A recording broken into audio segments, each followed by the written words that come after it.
ఈశ్వరుడు కాలరూపంలో ఉండి గత జన్మలలో నేను చేసిన పాపపుణ్యాలు లెక్కలో పెట్టుకుని ఈ జన్మలో పాపానికి దుఃఖం ఇస్తాడు, పుణ్యానికి సుఖాన్ని ఇస్తాడు. లెక్క చెప్పి ఇవ్వవలసిన అవసరం ఆయనకి లేదు. చాటు నుండి ఫలితాన్ని ఇస్తాడు. చెట్టు చాటు నుండి రాముడు వాలికి ఫలితాన్ని ఇచ్చినట్టు. ఆయన ఎదురుగుండా వచ్చి కోటేశ్వరరావు ఫలానా జన్మలో ఫలానా పేరుతో ఉన్నప్పుడు కుక్కని కొట్టావాయ్, అందుకని ఆ ఫలితాన్ని ఇవాళ నీకు ఇస్తున్నానోయ్, 11 గంటలకి నీ మోకాల మీద కూడా దెబ్బ తగులుతుందోయ్, మోకాల మీద నొప్పి 3 రోజులు ఉంటుందోయ్, అప్పుడు కుక్కకి 3 రోజులు ఉందోయ్, ఆయన నాకు చెప్పక్కల్లా మోకాల్ని పెట్టేట్టు చేస్తాడంతే. అది ఈశ్వరుడు అంతే. ఆయన శాసకుడు, ఒకడికి చెప్పవలసిన అవసరం ఆయనకు ఉండదు. అటువంటి మనుష్య శరీరానికి పరమేశ్వరుడు కొన్ని విశేషములను ఇచ్చాడు. ఒకటి, మిగిలినటువంటి ఏ ప్రాణిలో ఉన్న గొప్ప గొప్ప విశేషాలైనా సరే మనుష్యుడు తనదిగా వాడుకోగలడు. మిగిలిన ప్రాణులు అలా వాడుకోలేవు. ఉదాహరణకి ఏనుగు ఉందనుకోండి, దానికి దంతాలు ఉంటాయి. దంతాలు ఉన్నప్పటికీ కూడా ఏనుగు యొక్క దంతాలని పీకి దాన్ని తీసుకొచ్చి అలంకరణకి వాడుకోగలిగినటువంటి వాడు మనుష్యుడు. ఒక గాడిద బరువు మొయ్యగలదు. ఆ గాడిద మీద బరువులు వేసి దాని చేత మోయించి బరువులు మోయగలిగినటువంటి గాడిద యొక్క విభూతిని తనకి అనుకూలంగా ఉపయోగించుకోగలిగినటువంటి సమర్థత కలిగినటువంటి వాడు నరుడు. వేగంగా వెళ్ళగలిగినటువంటి గుర్రాన్ని తనకి ప్రయాణ సాధనంగా చేసుకుని ఆ గుర్రం మీద ఎక్కి తనకి కావలసినటువంటి లక్ష్యాన్ని చేరుకోవడంలో గుర్రానికి ఉన్నటువంటి వేగంగా వెళ్ళగలిగినటువంటి విభూతిని తాను వాడుకోగలిగినటువంటి సమర్థుడు నరుడు.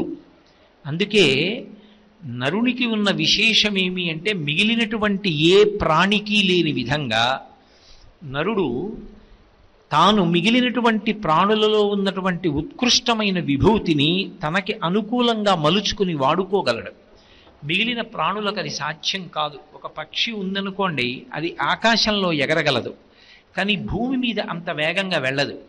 కానీ మనుష్యుడు భూమి మీద వేగంగా వెళ్ళడానికి కావలసినటువంటి ఇతర జంతువులలోని విభూతిని తనకి ప్రయాణ సాధనంగా వాడుకుని వెడతాడు. పక్షిలా ఆకాశంలో ఒక విమానంలో వెళ్ళగలడు. చేప నీటిలో ఈది వెడితే తాను సముద్రంలో ఒక నావని ఆధారం చేసుకుని ప్రయాణం చేసి ఆ నదినో సముద్రాన్నో తరించి వెళ్ళగలడు. మిగిలిన ప్రాణులలో ఉన్నటువంటి ఉత్కృష్టమైనటువంటి అన్ని విభూతులను తనదిగా వాడుకోగలిగినటువంటి శక్తి ఒక్క నరుడికే ఉంది. 2, నరుడికి స్వరపేటిక ఇచ్చాడు పరమేశ్వరుడు. ఆ కారణం చేత భగవన్నామాన్ని చెప్పగలడు. మిగిలినటువంటి ప్రాణులు భగవన్నామం పలకలేవు. కలియుగంలో భగవంతుని యొక్క నామాన్ని పలికినంత మాత్రం చేత పాపరాశి ధ్వంసం అవుతుంది. కానీ మిగిలినటువంటి ప్రాణులు భగవన్నామాన్ని ఉచ్చరిద్దామన్నా అలా ఉచ్చరించడానికి యోగ్యమైనటువంటి శరీరం వాటికి లేదు. స్వరపేటిక లేని కారణం చేత అవి భగవన్నామాన్ని పలకలేవు. కానీ మనుష్యుడు అలా కాదు, భగవన్నామాన్ని ఉచ్చరించగలడు. భగవన్నామం పలికి తన పాపరాశిని ధ్వంసం చేసుకోగలడు. ఇవన్నీ ఒకెత్తు. ఒక్క మనుష్యునికే పరమేశ్వరుడిచ్చినటువంటి అద్భుతమైన కానుకలు కొన్ని ఉన్నాయి. అందులో మొట్టమొదటి కానుక శాస్త్రం, 2వది గురువు. ఈ రెండిటినీ పొంది తరించగలిగినటువంటిది మనుష్య జన్మ ఒక్కటే. ఒక కుక్క ఉందనుకోండి, దానికి శాస్త్రము అన్న మాట అన్వయం అవదు. కుక్క శాస్త్రం చదువుకుందా చదువుకోలేదా ఎవరు అడగరు. మిగిలిన ఏ ప్రాణైనా సరే ఏ శాస్త్రం చదువుకుంది అని ఎవరు అడగరు. కానీ ఒక్క మనుష్యుడు మాత్రం శాస్త్రం చదువుకుంటాడు. శాస్త్రము అన్న మాటకు అర్థం శాసనాత్ శంసనాత్ ఇది శాస్త్ర. ఏది రాజశాసనంలా శాసించి చెప్తుందో దానిని శాస్త్రము అని పిలుస్తారు. వేదమే శాస్త్రము. అందుకే వేదం మాట్లాడేటప్పుడు ఏదో అనునయించి మాట్లాడదు. రాజు శాసనం చేసినట్లు శాసించి మాట్లాడుతుంది. ఆ వేదము ప్రమాణమై ఉంటుంది. ఆ శాస్త్రమునందు మనుష్యుడు ఎలా ప్రవర్తించాలని చెప్పబడిందో ఆ విధానాన్ని పట్టుకుని అలా ప్రవర్తించిన వాడెవరుంటాడో వాడు గత జన్మలలో చేసుకున్నటువంటి పాపరాశిని ధ్వంసం చేసుకుంటాడు. అంటే ఆ పాపము దుఃఖముగా వచ్చినప్పుడు దానికి వశమైపోకుండా ఆ దుఃఖాన్ని తట్టుకోగలిగిన శక్తిని పొందుతాడు. మళ్ళీ అటువంటి దుఃఖం రాకుండా ఉండాలంటే పాపకర్మ చెయ్యకుండా ఉండాలి. శాస్త్రమునందు విశ్వాసము కలిగిన నాడు మళ్ళీ పాపకర్మ చెయ్యడు. విహిత కర్మాచరణం పుణ్యకర్మ చేస్తాడు. ఇది మిగిలిన ప్రాణులకు అన్వయం అవ్వదు. అవి శాస్త్రం చదువుకున్నాయా, పుణ్యకర్మ చేశాయా, పాపకర్మ చేశాయా, ఈ మాటలు వాటికి అన్వయం అవ్వవు. అలాగే గురువు అనేటటువంటి మాట అన్వయం అయ్యేది ఒక్క మనుష్యునకే అన్వయం అవుతుంది. గురువు అంటేనే అజ్ఞానమును పోగొట్టి వెలుతురులోకి నడిపించగలిగినటువంటి ప్రజ్ఞాశాలి. శ్రీకృష్ణ భగవానుడు భాగవతంలో సాందీపని మహర్షి గురించి చెప్తూ తన గురువు గురించి తిమిరి అజ్ఞాన తిమిర ప్రదీపమగుచు అవ్యయంబగు బ్రహ్మంబుననుభవించి భరిత సత్వుండు సత్కర్మ నిరతుడతుల భూసుర శ్రేష్ఠుడలగుండు బుధనుతుండు అంటాడు. గురువు అంటే ఎవరు అంటే అజ్ఞానము అనేటటువంటి చీకటికి దీపం లాంటివాడు. చీకటి ఉన్నప్పుడు మీరు ఏ ఇతర వస్తువుని తీసుకొచ్చి అక్కడ పెట్టినా చీకటి పోదు. అదే ఒక దీపాన్ని తీసుకొచ్చి అక్కడ పెట్టారనుకోండి, అంత చీకటి పోతుంది. కోట్ల జన్మలుగా వస్తున్నటువంటి అజ్ఞానం అనేటటువంటి చీకటిని పోగొట్టగలిగినటువంటి సమర్థుడు గురువు. అటువంటి గురువు అజ్ఞాన తిమిర ప్రదీపమగుచు అవ్యయంబగు బ్రహ్మంబుననుభవించి, ఆ బ్రహ్మమును అనుభవించి ఉన్న కారణం చేత ఎప్పుడూ ఆనంద పారవస్యంలో ఉంటాడు. బాహ్యంలో కష్టం ఉందా, సుఖం ఉందా, దానితో ఆయనకేం సంబంధం ఉండదు. పటికి బెల్లం తినేసినవాడు ఆ పటికి బెల్లం యొక్క తీపి నోటికి పట్టినట్టుగా నిరంతరము అంతటా బ్రహ్మాన్ని చూస్తూ ఆ బ్రహ్మమును అనుభవించిన కారణం చేత బాహ్యంలో ఉండేటటువంటి కష్టములతో కానీ శరీర సంబంధమైన కష్టంతో కానీ తాదాత్మ్యత పొందడు. ఇది జ్ఞాని యొక్క లక్షణం, గురువు యొక్క లక్షణం. గురువు గారికి శరీర బాధ లేదా అంటే ఉంటుంది. భగవాన్ రమణులకు సర్కోమా వ్యాధి వచ్చింది. సర్కోమా వ్యాధి వచ్చినప్పుడు గురువు గారికి నిప్పెట్లేదా అంటే రమణ మహర్షికి నిప్పుండదా అంటే రమణ మహర్షి శరీరానికి నిప్పుంటుంది, కానీ శరీరానికి అతీతమైన స్థితిలో శరీరానికి సాక్షిగా ఆయన నిలబడతారు. ఆ నిప్పితో తాదాత్మ్యత చెందరు. బ్రహ్మముతో నిరంతరము అనుసంధానమవుతూ ఉంటారు. రామకృష్ణ పరమహంసకి కంఠంలో రాచపుండు పుట్టింది, అయినా నిరంతరము భగవంతుడితో అనుసంధానమవుతూ శరీరమునకు కలిగినటువంటి క్లేశం గురించి తాదాత్మ్యత లేకుండా సాక్షి మాత్రంగా విడిచిపెట్టగలిగారు. అందుకే యోగరతో వా భోగరతో వా సంగరతో వా సంగవిహీన యస్య బ్రహ్మణి రమతే చిత్తం నందతి నందతి నందత్యైవ అంటారు. కష్టముందా, సుఖముందా, దానితో సంబంధం ఉండదు. ఎప్పుడూ బ్రహ్మమును గురించి ఆలోచిస్తున్నటువంటి కారణము చేత, బ్రహ్మమును అనుభవిస్తున్న కారణం చేత బ్రహ్మవిద్ బ్రహ్మైవ భవతి అన్నట్టుగా బ్రహ్మమును అనుభవించి తాను బ్రహ్మమై నిరంతరము ఆనంద స్వరూపమై ఆనంద ఘనమై ఉంటాడు గురువు. అటువంటి గురువు సాక్షాత్ ఆ పరమేశ్వరుని యొక్క అవతారం. భగవంతుడే ఈ లోకంలో గురువు రూపంలో తిరుగుతూ ఉంటాడు. అందుకే యజుర్వేదంలో శ్రీరుద్రంలో అష్టమానువాకంలో ఒక మాట చెప్తారు, నమ శంకరాయ చ మయస్కరాయ చ నమ శివాయ చ శివతరాయ చ అంటారు. శంకరాయ చ శంకరోతి ఇది శంకర. శంకరుడి రూపంలో అంటే ఎప్పుడూ శుభాలనిచ్చేటటువంటి వాడి రూపంలో ఈ లోకంలో తిరిగేవాడు తండ్రి. తండ్రి రూపంలో శంకరుడు తిరుగుతూ ఉంటాడు. తిరిగి బిడ్డల యొక్క అభ్యున్నతి కొరకు తాపత్రయపడ్డం వినా, పిల్లలు కష్టపడినా సరే నేను సుఖపడాలి అని చెప్పి ఏ తండ్రి కోరుకోడు. తాను కష్టపడి అయినా సరే పిల్లలు సుఖపడాలని కోరుకుంటాడు. అందుకే నమ శంకరాయ చ మయస్కరాయ చ, అజ్ఞానమును పోగొట్టి జ్ఞానమివ్వగలిగినటువంటి వాడి రూపంలో గురువు ఈ లోకంలో శివుని యొక్క స్వరూపంగా తిరుగుతూ ఉంటాడు. అటువంటి గురువు శాస్త్రాన్ని తాను కష్టపడి చదువుకుని అర్థం చేసుకుని పరమ విశ్వాసంతో దాన్ని తన అనుష్ఠాన పర్యంతంలోకి తెచ్చుకుని, అనుష్ఠాన పర్యంతంలోకి తెచ్చుకున్నటువంటి ఆ వేదాంతము వలన తాను పొందుతున్నటువంటి ఆనందము తనకొక్కడికి మాత్రమే సుత్తని ఆలోచించకుండా, యథార్థమునకు మౌనమైనటువంటి తన రూపమునకు వాక్కు భంగమైనప్పటికీ తాను మాట్లాడితే తాను పొందుతున్న శాంతికి అది ప్రతిబంధకమని తెలిసిన్నప్పటికీ మౌనంగా ఉండడంలో తాను అపరిమితమైన ఆనందాన్ని అనుభవించగలను అని నిశ్చయమైనటువంటి బుద్ధి కలిగి ఉన్నప్పటికీ, నేను పొందినటువంటి ఆనందాన్ని ఇతరులు పొందడానికి నేను వైదికమైన మార్గాన్ని చూపించకపోతే వాళ్ళు ఎలా తరిస్తారనేటటువంటి ఉదార బుద్ధితో, పరమ కారుణ్యంతో తాను నోరు విప్పి మాట్లాడి లోకాన్ని అనుగ్రహిస్తాడు. అటువంటి గురువు శాస్త్రము ఈ రెండు ఎవరి కొరకు ఉద్దేశింపబడ్డాయి అంటే కేవలము మనుష్యుని కొరకు ఉద్దేశింపబడ్డాయి. శాస్త్రము గురువు నిరంతరము దేన్ని చెప్తారు అంటే ఒక్క ధర్మం గురించే మాట్లాడతారు. అందుకే మీరు జాగ్రత్తగా గమనిస్తే సనాతన ధర్మంలో ఉండేటటువంటి వాంగ్మయాన్నంతటినీ పట్టుకుని మీరు పిండేస్తే అందులోంచి పడేటటువంటి అక్షరాలు ధర్మం అంతే. ఈ ధర్మము అనేటటువంటి దాన్ని లోకంలో పాదుకొల్పడానికి, అందరికీ దాని యందు విశ్వాసము కలగడానికి, ధర్మాచరణము చేత ప్రతి వ్యక్తి తరించడానికి కావలసినటువంటి సదుపాయాన్ని కల్పించడం కోసమే ఇంత వాంగ్మయం వచ్చింది. ఇన్ని పురాణాలను వ్యాస భగవానుడు ఎందుకు ఇచ్చాడు అంటే ఆయన లోకాన్ని ధర్మంలో నడిపించడం కోసం ఇచ్చాడు. వ్యాసో నారాయణ స్వయం, సాక్షాత్ నారాయణుడే ప్రతి యుగంలో వ్యాసుడిగా వస్తాడు. కలియుగంలో ఉండేటటువంటి ప్రజల యొక్క ఆయుర్దాయాన్ని దృష్టిలో పెట్టుకొని 4 వేదములను చదవగలిగినంత ఆయుర్దాయాన్ని మనుష్యులు పొంది ఉండరు అన్న విశేషం చేత వేదాన్ని 4గా విభాగం చేశాడు. అక్కడతో ఊరుకోలేదు, 18 పురాణములను ఇచ్చాడు. పురాణములను ఎందుకు ఇవ్వాలి మళ్ళీ ఆయన అంటే సర్గశ్చ అనుసర్గశ్చ వంశో మన్వంతరాణిచ వంశానుచరితంచైవా పురాణం పంచలక్షణం అని పురాణము 5 లక్షణములతో ఉంటుంది. మీరు ఎప్పుడూ ఒక విషయాన్ని బాగా జ్ఞాపకం పెట్టుకోవాలి. పురాణము చరిత్ర కాదు, పురాణము ఇతిహాసము. ఆ విశ్వాస బుద్ధితో ఎవడు పురాణాన్ని చదువుతాడో వాడికి ధర్మమునందు పూనిక కలుగుతుంది. కాదండి పురాణం అంటే చరిత్ర అనుకుంటే దాని వలన పూనిక కలగదు. చరిత్రకి పురాణానికి ఒక తేడా ఉంటుంది.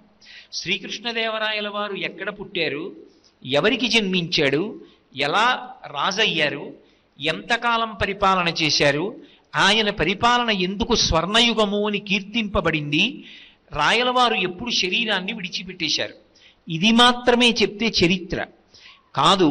అసలు రాయలవారు అంత కీర్తి గణించడానికి కావలసినటువంటి రీతిలో అంత గొప్ప తేజస్సు కలిగినటువంటి మహారాజుగా ఆ శరీరంలోకి వచ్చి అంత కీర్తి పొందడానికి గత జన్మలో ఏ పుణ్యం చేశాడు, ఆ జీవుడు ఏ శరీరంలో ఉన్నాడు, ఏం చేశాడు, రాయలవారిగా ఉండి ఏం చేశాడు, రాయలవారుగా శరీరం విడిచిపెట్టేసిన తరువాత మళ్ళీ ఉత్తర జన్మలలో ఏమయ్యాడు ఆ జీవుడు, ఏ శరీరంలోకి వెళ్ళాడు, దీన్ని చెప్తే పురాణము అంటారు.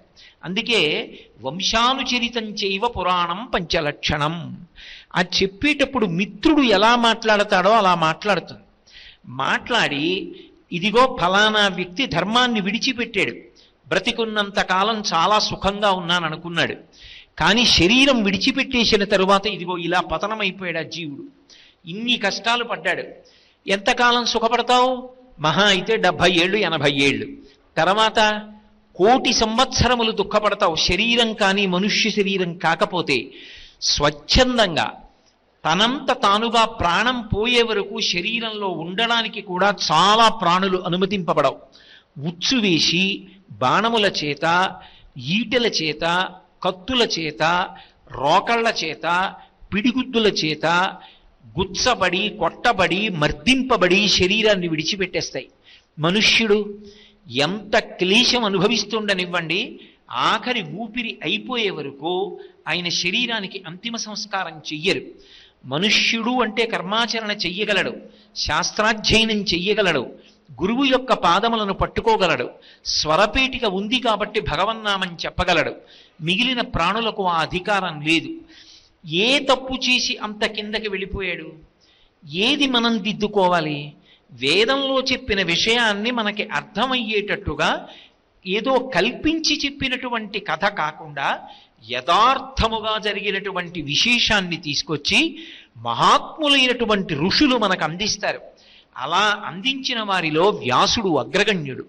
18 పురాణములనిచ్చి, అయ్యో నేను 18 పురాణములను మాత్రమే ఇచ్చాను, వేదములను మాత్రమే విభాగం చేశానని నైరాశ్యం పొంది భాగవతాన్ని అందించి, భాగవతంతో కేవలంగా తృప్తి పొందకుండా మళ్ళీ పురుషార్థములను ఎలా జీవుడు సమన్వయం చేసుకోవాలో నరుడికి నేర్పడం కోసమని మహాభారతాన్నిచ్చి, మహాభారతంలో అంతర్భాగంగా భగవద్గీతనిచ్చి, బ్రహ్మసూత్రములనిచ్చి, మన జీవితానికి వెలుతురు ఇచ్చినటువంటి మహానుభావుడు వ్యాసుడు. అందుకే వ్యాసుడికి ప్రథమ నమస్కారం చేస్తారు. ఋషికి తర్పణ చేసినా కూడా వ్యాస భగవానుణ్ణి స్మరించి వ్యాసాదిగా కలిగినటువంటి ఋషులు అంటారు. ఎందుచేత అంటే ఆ వ్యాసుడు నరజాతికి అంత చేశాడు. అందుకే ఆ వ్యాసుడికి మనుష్య జాతి రుణపడింది. వ్యాసుడెవరో కాదు, నారాయణుడే ప్రతి యుగంలో వ్యాసుడిగా అవతార స్వీకారం చేస్తూ ఉంటాడు. అటువంటి వ్యాసుడు ఇతిహాసములుగా పురాణములనిచ్చాడు. పురాణము అంటే చరిత్ర కాదు అని ఇందాక మనవి చేశా. ఇతిహాసము అన్న మాటకు అర్థం ఏమిటంటే ఇందులో ఒక్క అక్షరము కూడా కల్పింపబడలేదు. ఇందులో ఎలా చెప్పబడిందో అందులో చెప్పబడిన విషయము యథార్థముగా అట్లే జరిగినది.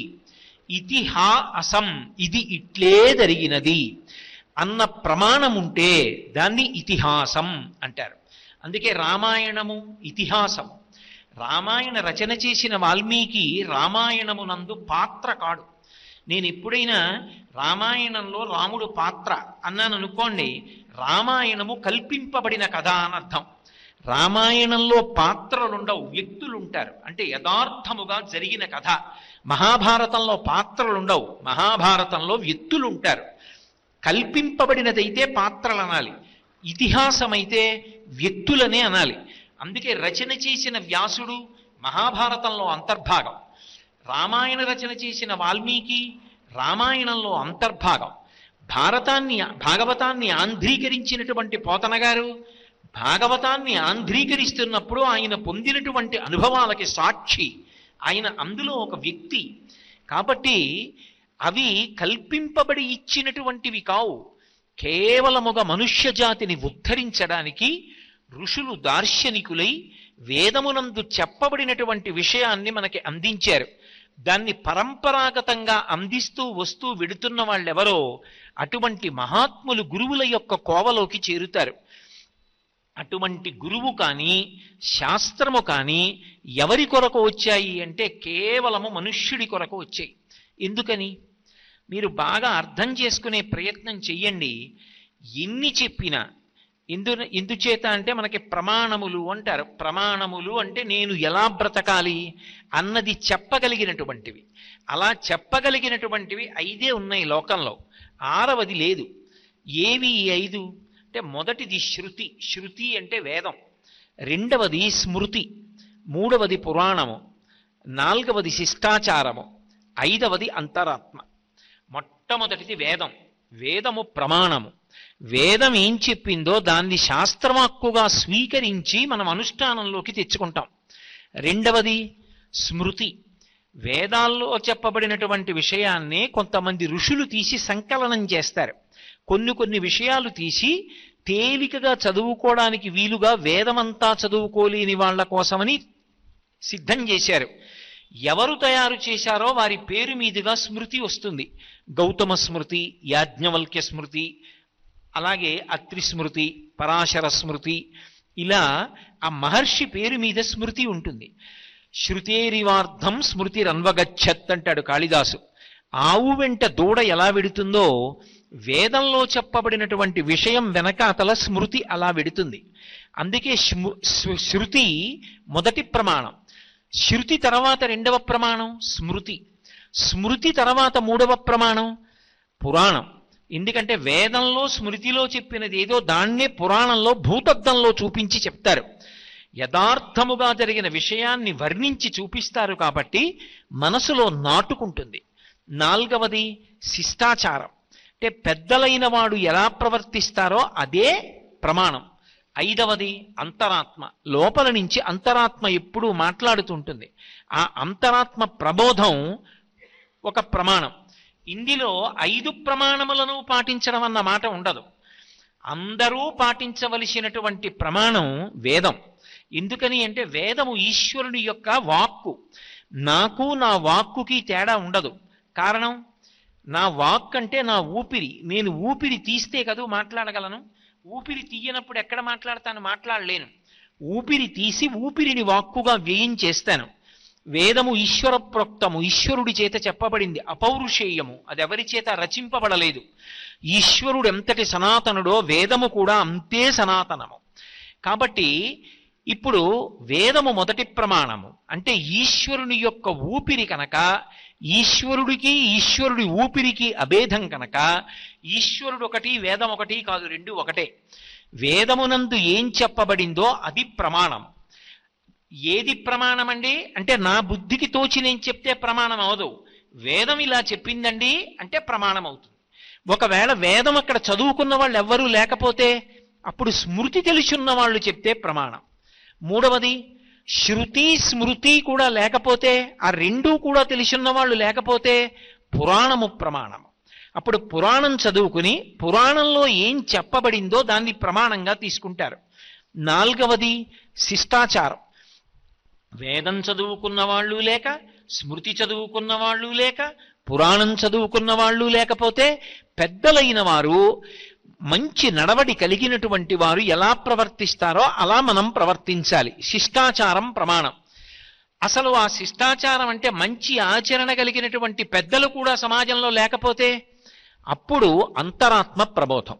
అంతేకాని శృతి ఉండగా, స్మృతి ఉండగా, పురాణం ఉండగా, శిష్టాచారం ఉండగా ఐదవదైనటువంటి అంతరాత్మ ప్రమాణం అవుతుందా అంటే అప్పుడు శాస్త్రీయముగా మాట్లాడాలి అంటే అంతరాత్మ ప్రమాణము అని చెప్పడం సాధ్యం కాదు. అందుకే మొదటి ప్రమాణం ఏది అంటే శృతి. ఈ శృతి కాని, స్మృతులు కాని, పురాణములు కాని, శిష్టాచారం కాని, అంతరాత్మ కాని దేని కొరకు వచ్చాయి అంటే కేవలముగా ధర్మాన్ని చెప్పడానికి వచ్చాయి. ధర్మం అంటే ఏది మనం చెయ్యాలి, ఏది చెయ్యకూడదు, ఒకవేళ చేస్తే ఎలా చెయ్యాలి, ఎలా చెయ్యకుండా ఉండాలి, ఇది చెప్పినదేదో అది ధర్మం. అందుకే భగవద్గీతలో గీతాచార్యుడు తస్మాత్ శాస్త్రం ప్రమాణంతే కార్యాకార్య వ్యవస్థితవు అంటాడు. ఒక వ్యక్తి ఒక పని చెయ్యాలి అంటే ఆ పని చెయ్యవచ్చు అని ఎవరు చెప్పాలి? నాబోటిగాడు చెప్తే సరిపోదు, వేదము చెప్పి ఉండాలి. ఇది ఇలా ఉండాలి అంటే ప్రమాణం ఏది? వేదం ప్రమాణం. వేదం చెప్పింది కాబట్టి ఇలా జరగాలి. అందుకే రాముడు రామాయణంలో ఎప్పుడు మాట్లాడినా ఇది నే చెప్తున్నాను అనడం, వేదము చెప్పింది కాబట్టి ప్రమాణం అంటాడు. కాబట్టి వేదము ధర్మం కోసం వచ్చింది, స్మృతి ధర్మం చెప్పడానికి వచ్చింది. ఈ ధర్మం అన్న మాట మిగిలిన ప్రాణులకు ఉంటుందా? మిగిలిన ప్రాణులకు ధర్మం అన్న మాట లేదు. వాటికి ఒకటే ధర్మం, పశుధర్మము అంటారు. పశుధర్మో నమే ప్రీతిం జనయత్యతి దారుణం అని దేవి భాగవతంలో వ్యాస భగవానుడు. పశుధర్మము అన్న మాటకు అర్థం ఏమిటంటే దానికి ఆకలేసింది అనుకోండి, అవతల ఉన్నటువంటి ప్రాణి ఏ స్థితిలో ఉంది అన్న దానితో దానికి సంబంధం ఉండదు. అవతల ఉన్నటువంటి లేడీ కాలు విరిగిపోయింది ఏదో కారణానికి, ఆ లేడీ నడవలేకపోతోంది. నడవలేనటువంటి లేడీని ఒక పులి చూసింది, దానికి ఆకలిగా ఉంది, అది విడిచిపెడుతుందా? దానికి దయ అన్న మాట ఏం ఉండదు. అంతవరకు ఎందుకు, ఆ లేడీ నిండు చూలాలనుకోండి ఇంకా కొద్ది నిమిషాల్లో ప్రసవం అవుతుంది. పెద్ద పులి చూసిందనుకోండి అది నిర్దాక్షిణ్యంగా లేడీని వెంట తరిమి చంపేస్తుంది. ఇప్పుడు పెద్ద పులికి పాపం వచ్చిందా అని నన్ను అడిగారు అనుకోండి, పెద్ద పులికి పాపం ఉండదు. ఎందుకంటే దానికి ధర్మం అన్న మాట లేదు. దానికి ఒకటే ధర్మం, పశుధర్మం. ఆకలేసింది తింటుంది, నిద్రొచ్చింది పడుకుంటుంది.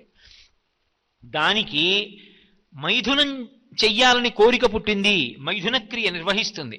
దానికి ఏదో శరీరంలో బాధ కలిగింది, ఏడుస్తుంది. దాహం వేసింది, నీళ్లు తాగింది. జర అంటే వృద్ధాప్యం కలిగింది, బాధపడుతుంది.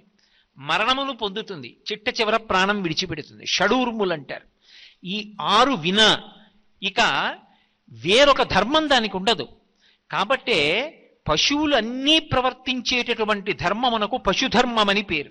మనుష్యుడు అలా నాకు ఆకలేసిందండి, అటుగా ఒక బలహీనుడు చేతిలో లడ్డూలు పట్టుకుని వెడుతున్నాడు, వాడు నాకన్నా బలహీనుడు కాబట్టి, నేను బలమున్నవాణ్ణి కాబట్టి నేను వాడి మీద పడి వాడిని తన్ని వాడి చేతిలో ఉన్న లడ్లు నేను లాక్కుని తింటానంటే లోకము హర్షిస్తుందా?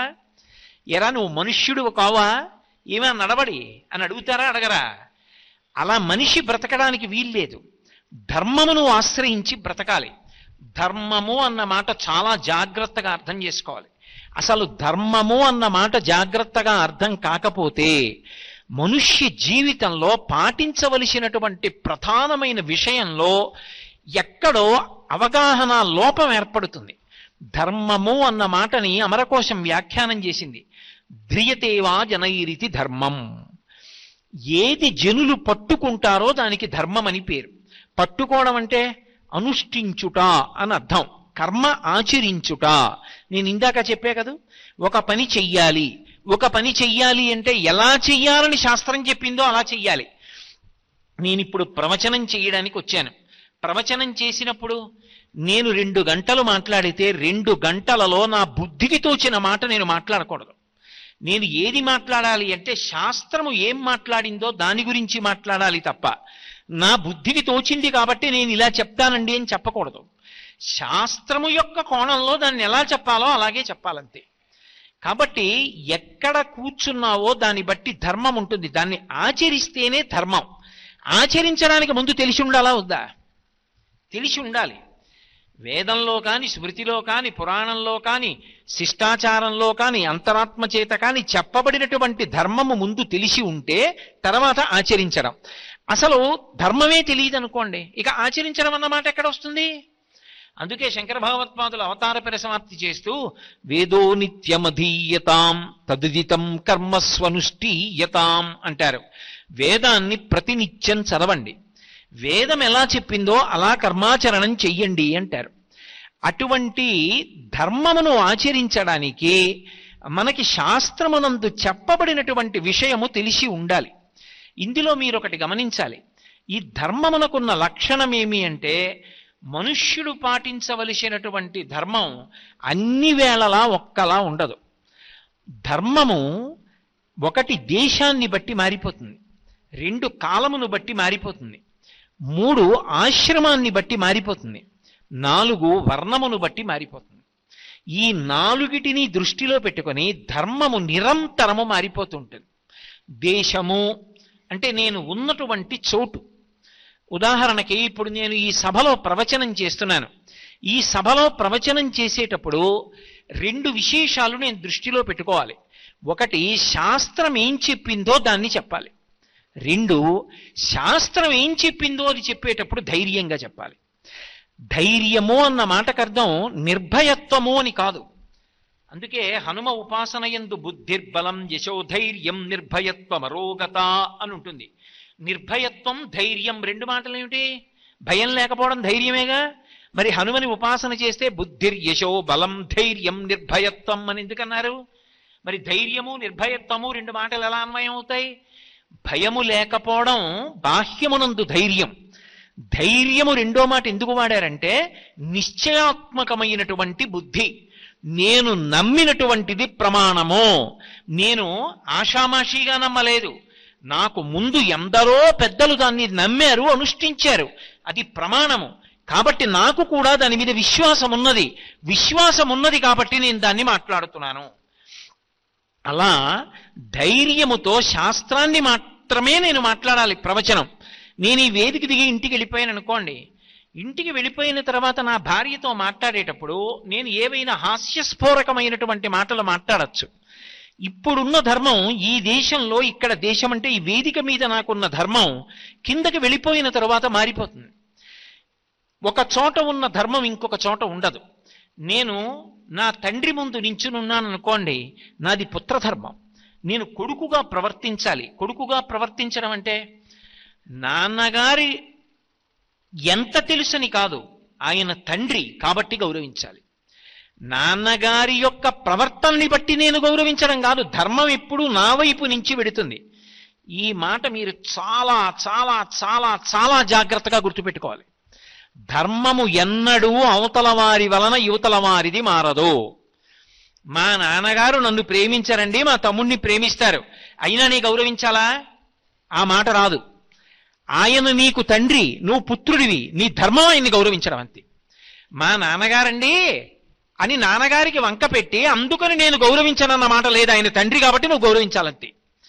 మీ తండ్రి మీద తీర్పు చెప్పే అధికారం కొడుక్కి లేదు. కాబట్టి పుత్రుడిగా పుత్రధర్మం, నా భార్య ముందు నించుంటే భర్తృధర్మం, అదే నా కొడుకు ముందు నించుంటే పితృధర్మం.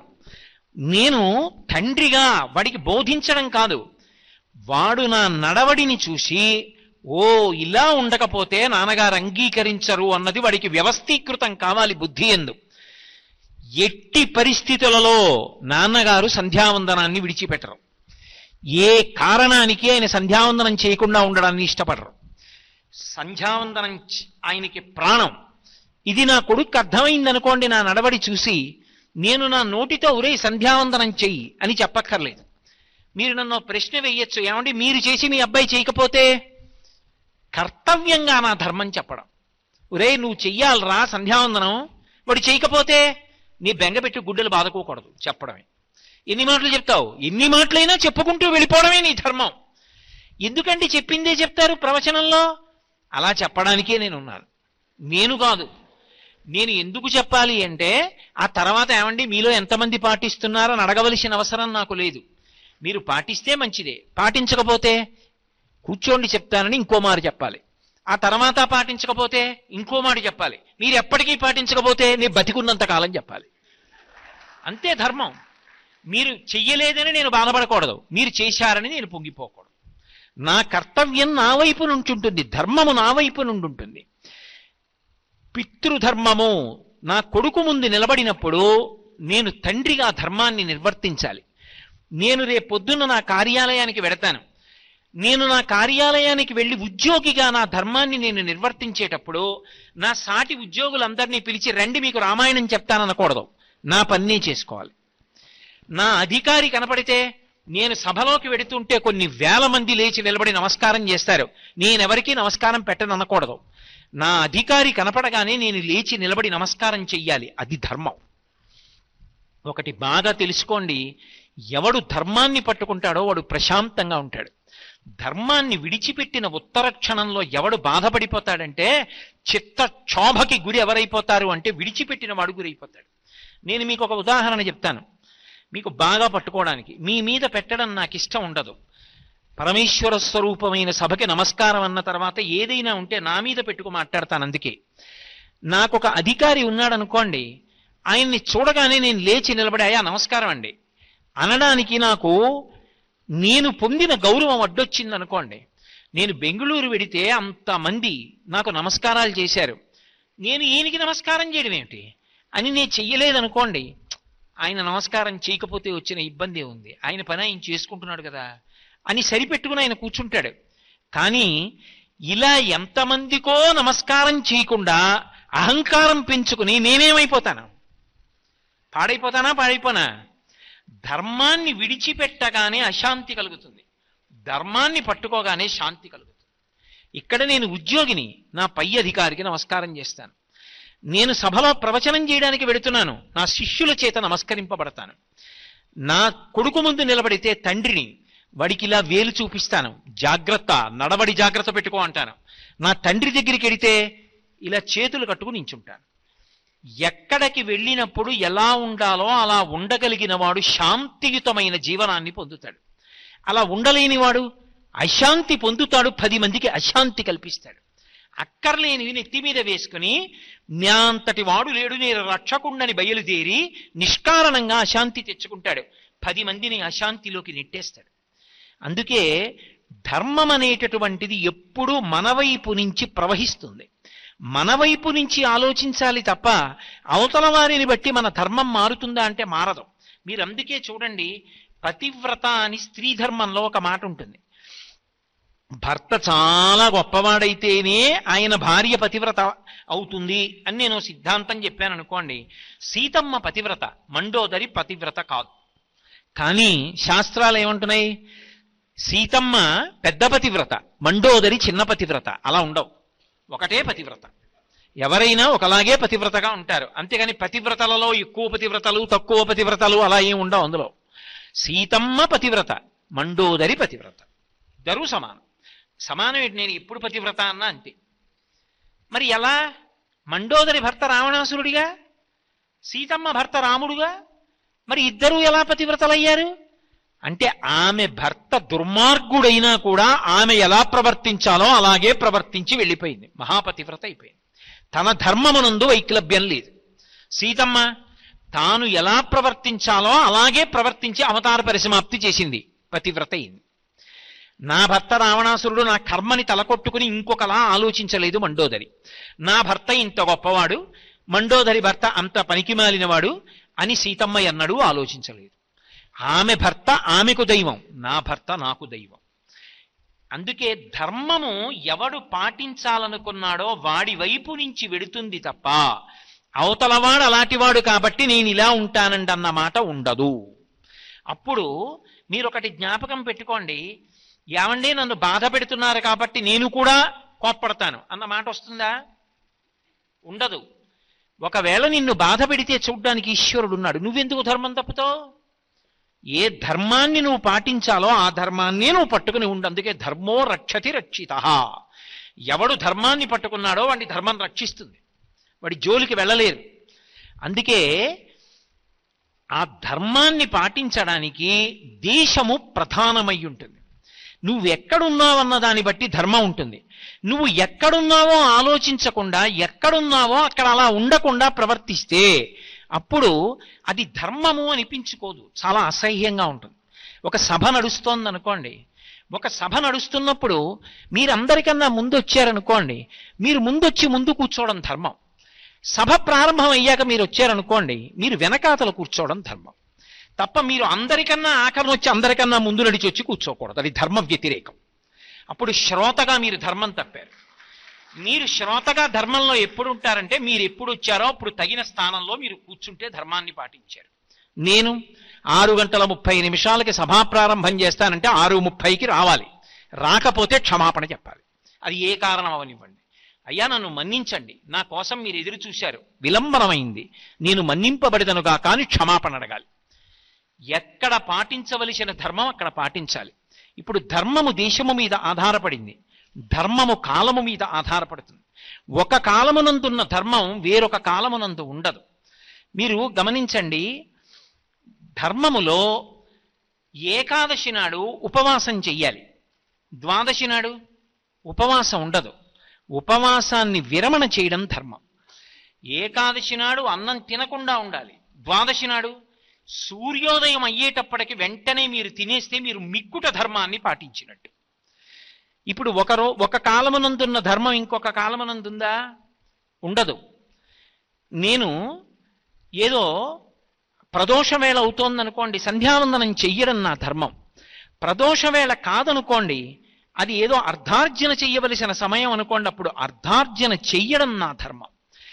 ఎప్పుడు ఎలా ప్రవర్తించాలో కాలమునందు అలా ప్రవర్తించాలి. అందుకే కాలము ధర్మమునకు ప్రమాణమై ఉంటుంది. ఒక కాలమునందు చెయ్యవలసినది వేరొక కాలమునందు చెయ్యకూడదు. మహాత్ములకు కూడా కోపం వస్తుంది అని రామాయణం నిర్ధారణ చేసింది. ఎప్పుడు కోపం వస్తుంది అని అడిగారు. అడిగితే మహాత్ములకు కూడా ఎప్పుడు వస్తుంది అంటే చెయ్యవలసినటువంటి పనిని చెయ్యవలసినటువంటి సమయానికి చెయ్యకపోతే అప్పుడు కోపం వస్తుంది తప్ప చెయ్యవలసిన పనిని చెయ్యవలసిన సమయానికి చేస్తే మహాత్ములు కూడా ఆగ్రహించరు. అందుకే మీరు పని చేశారా చెయ్యలేదా ప్రధానం కాదు, చెయ్యవలసిన సమయానికి చేశారా లేదా అన్నది ప్రధానం. అందుకే ఆ ధర్మాన్ని జీవితంలో పాటించగలిగి ఉండాలి. అది కాలమునందు సంబంధమై ఉంటుంది. ఆ కాలమునందు అలా పాటించగలిగితే అది ధర్మం. ఏ కాలమునందు ఆ కాలమునందు పాటించాలి. మీరు ఒక ప్రసంగం వినడానికి వచ్చారనుకోండి, ప్రసంగం వినడానికి వచ్చిన 2 గంటలు ప్రసంగం వినడానికి ఆ సమయాన్ని కేటాయించుకోవాలి. ముందు వరుసలో కూర్చుని ఎవరికో పెట్టిన ఫ్యాను నాకు తిప్పుకుందామని కింద కూర్చుని పైన కూర్చుని నానా మల్లగుల్లాలు పడిపోయేదానికి ముందు కూర్చోవడం ఎందుకు, ప్రసంగానికి రావడం ఎందుకు? ఎందుకు వచ్చింది ఆ వేషాలు, ఆ నాటకాలన్నీ? అంత భౌతికమైన సుఖం లేకపోతే కూర్చోలేననుకున్న వాడివి నీ ఇంట్లో నువ్వు కూర్చోవాలి. 10 మంది అలా కూర్చున్నారో అలా వినగలిగిన వాడివి అయితే ముందు కూర్చోవాలి, చేత కానప్పుడు ఇంట్లో కూర్చోవాలి కదూ. ధర్మము కాలమునందు పాటించాలి. ఎక్కడ ఎలా ప్రవర్తించాలో అలా చేత కానివాడు రాకూడదు సభలోకి. కాబట్టి ధర్మము దేని మీద ఆధారపడుతుంది అంటే కాలము మీద ఆధారపడుతుంది. దేశము, కాలము, మూడవది ఆశ్రమము మీద ఆధారపడుతుంది. ఆశ్రమము అంటే మనుష్య జీవితంలో 4 ఆశ్రమాలు ఉంటాయి. బ్రహ్మచర్యాశ్రమము, గృహస్థాశ్రమము, వానప్రస్థము, సన్యాసము. సనాతన ధర్మానికి ఉన్నటువంటి గొప్పతనం ఏమిటంటే ఎప్పుడూ కూడా ఏ ఆశ్రమము కూడా ధర్మము చేత కట్టబడకుండా ఉండదు. ఇది చాలా జాగ్రత్తగా మీరు గుర్తుపెట్టుకోవాలి. ఫలానా ఆశ్రమం ధర్మం లేకుండా ఉంటుందండి, వాళ్ళకి ఏ ధర్మము ఉండదు అని మీరు తీర్మానం చెయ్యడం కుదరదు. బ్రహ్మచారి ఉన్నాడనుకోండి, ఆయనకి కొన్ని ధర్మాలు ఉంటాయి. బ్రహ్మచారి ఏ ధర్మం పాటించాలో ఆ ధర్మం పాటించాలి. బ్రహ్మచారి ఏకాదశి నాడు ఉపవాసం చెయ్యక్కర్లేదు. బ్రహ్మచారి జీవితం అంతా శాస్త్రాధ్యయనం కోసం గురువు గారి దగ్గర కూర్చుని గురువు గారి దగ్గర శాస్త్రం చదువుకోవాలి, అందుకు పనికి రావాలి తప్ప బ్రహ్మచర్యంలో ఉండగా ఏకాదశి నాడు ఉపవాసం చేసి శరీరాన్ని నీరస పెట్టుకుంటానండి, కుదరదు. ఆ వయసులో నువ్వు తినాలి. ఒక కష్టపడవలసినటువంటి వ్యక్తి ఉన్నాడు, కాయకష్టం చెయ్యవలసిన వ్యక్తి, ఆయన్ని ఉపవాసం చెయ్యమని శాసనం చేయకూడదు, ఆయనకి ఉపవాసం ఉండదు. అందుకే ఆశ్రమాన్ని బట్టి ఉంటుంది. బ్రహ్మచారికి కొన్ని ధర్మాలు. బ్రహ్మచారి దానం పట్టి తీసుకొచ్చి దాచుకోకూడదు. గృహస్థు దానం పట్టి తెచ్చి దాచుకోవచ్చు. ఎందుకని? ఒక్క గృహస్థు మీద 3 ఆశ్రమాలు ఆధారపడ్డాయి. బ్రహ్మచారి భిక్షకొస్తే గృహస్థు దగ్గరికి వస్తాడు, వానప్రస్థు గృహస్థు మీద ఆధారపడతాడు, సన్యాసి గృహస్థు మీద ఆధారపడతాడు భిక్షకి. 3 ఆశ్రమాలు గృహస్థు మీద ఆధారపడ్డాయి. 3 ఆశ్రమాలు గృహస్థు మీద ఆధారపడ్డప్పుడు ఆ గృహస్థు యొక్క ధర్మం మారిపోతుంది. ఆయన దానం పట్టచ్చు, తెచ్చి దాచుకోవచ్చు, భార్యతో కలిసి సహజీవనం చెయ్యొచ్చు, బిడ్డల్ని కనచ్చు, ఆయన సంసారమనందుండి 10 మందికి అన్నం పెట్టచ్చు, పుణ్యాన్ని సంపాదించుకోవచ్చు, భోగం అనుభవించవచ్చు. వానప్రస్థుకి అన్నీ విడిచిపెట్టి అరణ్యంలో ఉండి వైరాగ్యంతో భార్యతో కూర్చుని తపస్సు చేసుకుంటూ గడుపుతూ ఉంటాడు. 4వ వర్ణం పరమాద్భుతమైనటువంటి ఆశ్రమం, 4వ ఆశ్రమం. 4వ ఆశ్రమంలో ఉన్నటువంటి వాళ్ళు అంటే సన్యాసాశ్రమంలో ఉన్నటువంటి వాళ్ళు, అది అసలు సనాతన ధర్మమునకు ఆయువు పట్టు. శంకర భగవత్పాదుల వంటి మహాపురుషులు కూడా ఆ ఆశ్రమంలోనే ఆశ్రమాన్ని స్వీకరించి ధర్మాన్ని ప్రబోధం చేశారు. ఎంతో వైరాగ్యం పొందిన వారు తప్ప 4వ ఆశ్రమంలోకి ప్రవేశించలేరు. అందుకే ఈ దేశంలో కాషాయం బట్ట కనపడితే చాలా నమస్కారం చేస్తారు. అంత గొప్పది సన్యాసాశ్రమం. సన్యాసి గృహస్థులా బ్రతకకూడదు. గృహస్థు ధర్మం సన్యాసిది కాదు, సన్యాసి ధర్మం గృహస్థుడి కాదు, బ్రహ్మచారి ధర్మం గృహస్థుడి కాదు, గృహస్థు ధర్మం వానప్రస్థుడి కాదు. ఏ ఆశ్రమానికి ఉండవలసినటువంటి ధర్మం ఆ ఆశ్రమానికే ఉంటుంది. 4వది వర్ణాన్ని బట్టి ధర్మం ఉంటుంది.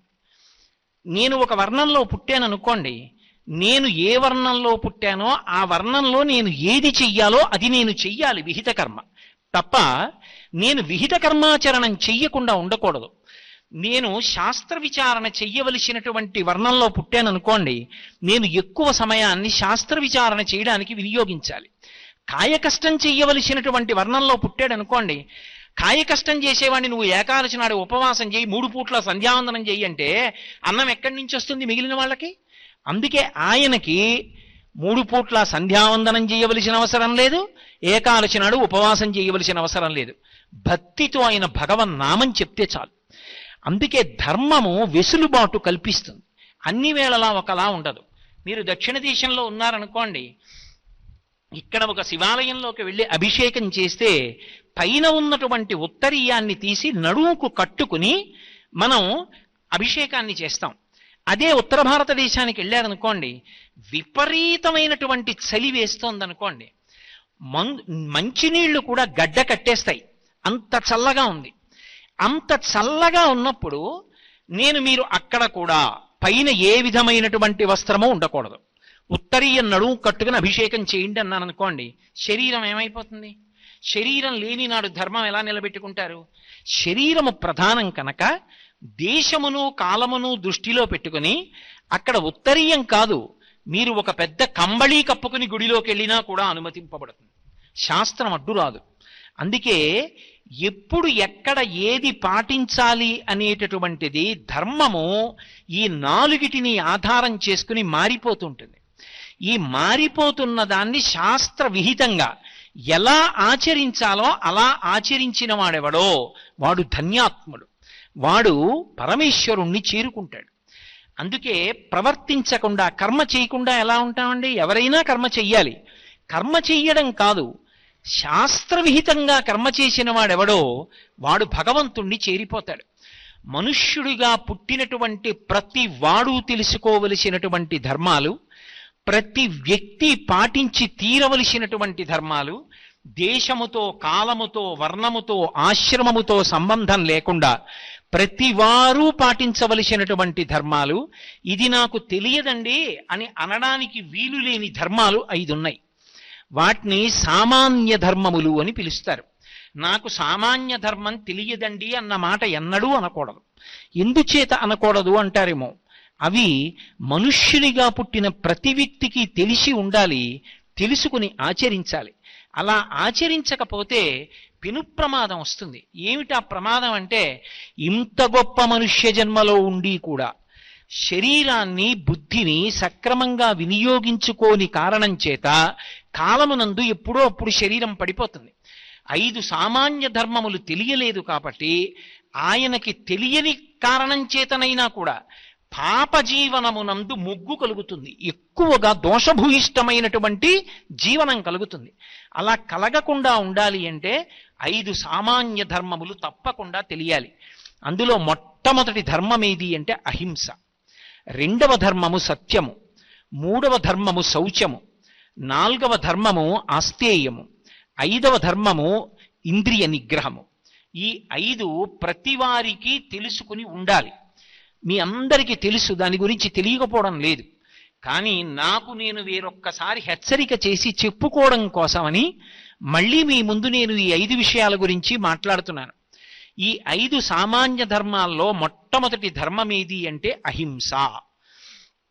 అహింస పరమో ధర్మ. అన్ని ధర్మములలో అత్యుత్తమమైన ధర్మం ఏది అంటే అహింసయే. అయితే వైదికమైన అన్న నేను చెప్పే మాటకు అర్థం ఏమిటంటే, వేదము చేత చెప్పబడిన అని. వేదము ప్రమాణము అని నేను అన్నప్పుడు మరి వేదం ఎలా చెప్పింది అన్న దాని గురించే కదా నేను చెప్పవలసి ఉంటుంది.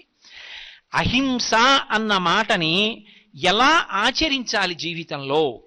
అహింస అంటే ఎప్పుడూ ఏ కారణం చేత, ఏ దేశమునందు, ఏ కాలమునందు ఎవ్వరినీ బాధ పెట్టకుండా ఉండుట అని నేను అన్నాను అనుకోండి.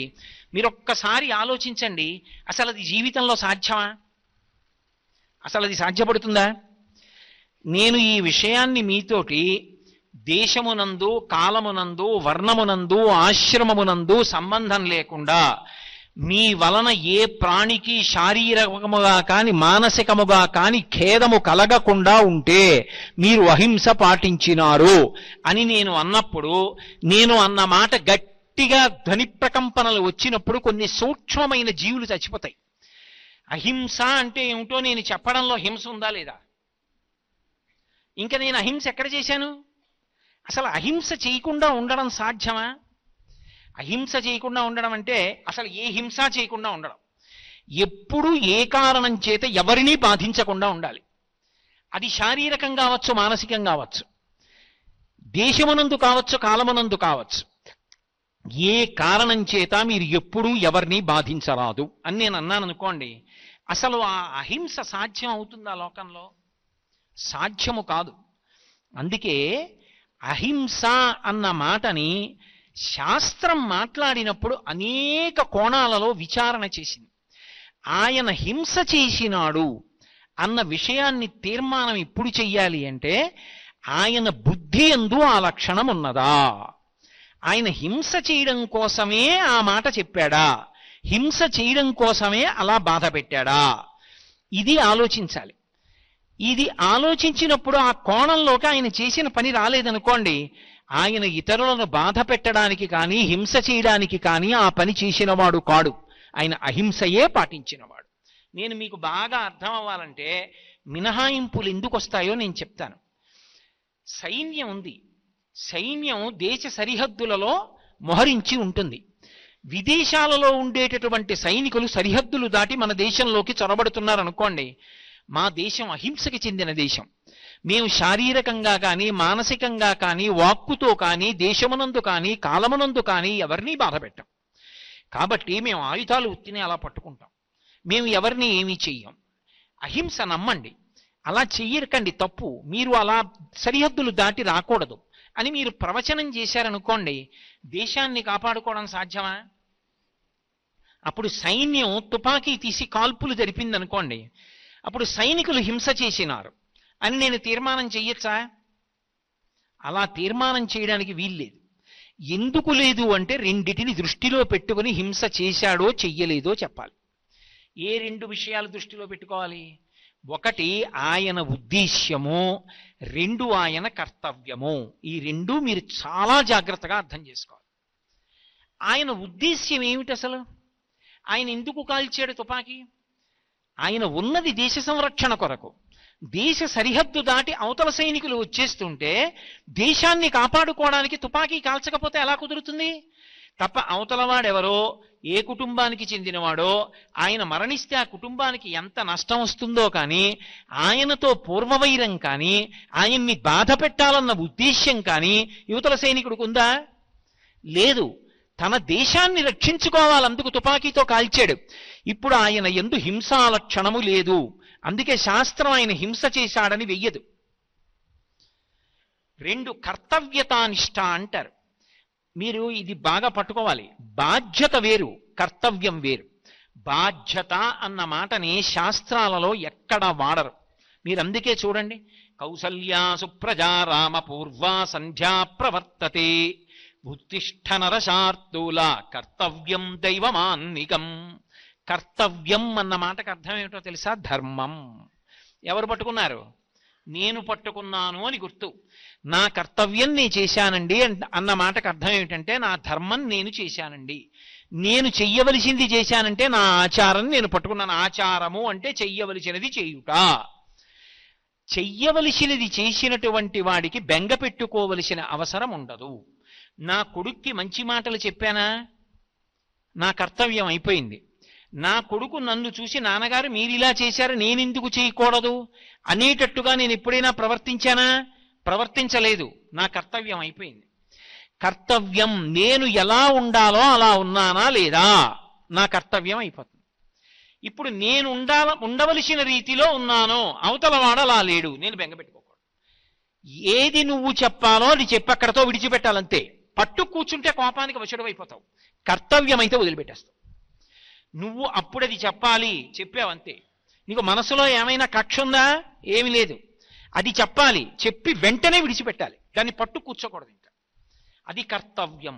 అందుకే విశ్వామిత్రుడు నిద్ర లేపితే రామాయణంలో ఆ మాట వాడాడు, కర్తవ్యం దైవమాన్నికం. ఇప్పుడు నువ్వెందుకు తేవాలో తెలుసా రామా? నీకు యజ్ఞోపవీత ఉంది, సంధ్యావందనం చెయ్యాలి, సూర్యోదయం అవుతోంది, నిద్రలే. ఒకవేళ రాముడు నిద్ర లేవలేదు, కళ్ళు తెరిచి ఇలా విశ్వామిత్రుడిని చూసి నమస్కారం గురువుగారు అని తిరిగి పడుకున్నాడు. విశ్వామిత్రుడు ఏం చేయాలి?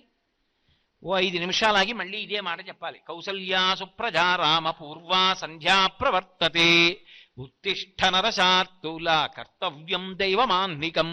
చెప్పాడని రామాయణంలో ఉందా? లేదు. అంటే ఒకసారి గురువుగారు చెప్తే వినే శిష్యుడు రాముడు అని చెప్పక్కర్లేదు ఇక వాల్మీకి మహర్షి. అది గొప్పతనం. ఒకవేళ రాముడు లేచి ఉండకపోతే విశ్వామిత్రుడు గుండెల మాదుకుని ఇదేం దిక్కుమాలిన శిష్యుడు అండవు, మళ్ళీ చెప్తాడు. ఒకవేళ అలా మధ్యాహ్నం అయిపోతే మళ్ళీ మధ్యాహ్నం ఇదే చెప్పి ఆధ్యాత్మిక సంధ్యకి లేపుతాడు. రాముడు సాయంకాలం నిద్రలేస్తే సంధ్యావందనం చేయమని చెప్తాడు. పొద్దున్నుంచి లేపుతున్నాను, నువ్వు లేవలేదు, నువ్వెక్కడ దొరికావు నాకు అని తాను ఉద్వేగపడిపోయి కోప్పడిపోయి ఆ కోపంలో తాను చేయవలసిన సంధ్యావందనం మర్చిపోడు. తను చేయవలసింది చేసుకుంటూ వెళ్ళిపోతాడు. అది కర్తవ్యం. తను చెయ్యవలసింది చేస్తున్నాడా? తనకి కర్తవ్యముగా ఏది ఉన్నదో అదే ఆయన చేశాడా? ఆయన యందు ఇంకొకళ్ళని బాధ పెట్టాలన్న ఉద్దేశ్యము లేదు. నువ్వు బాధ పెడితే ఆయన తప్పు కాదది,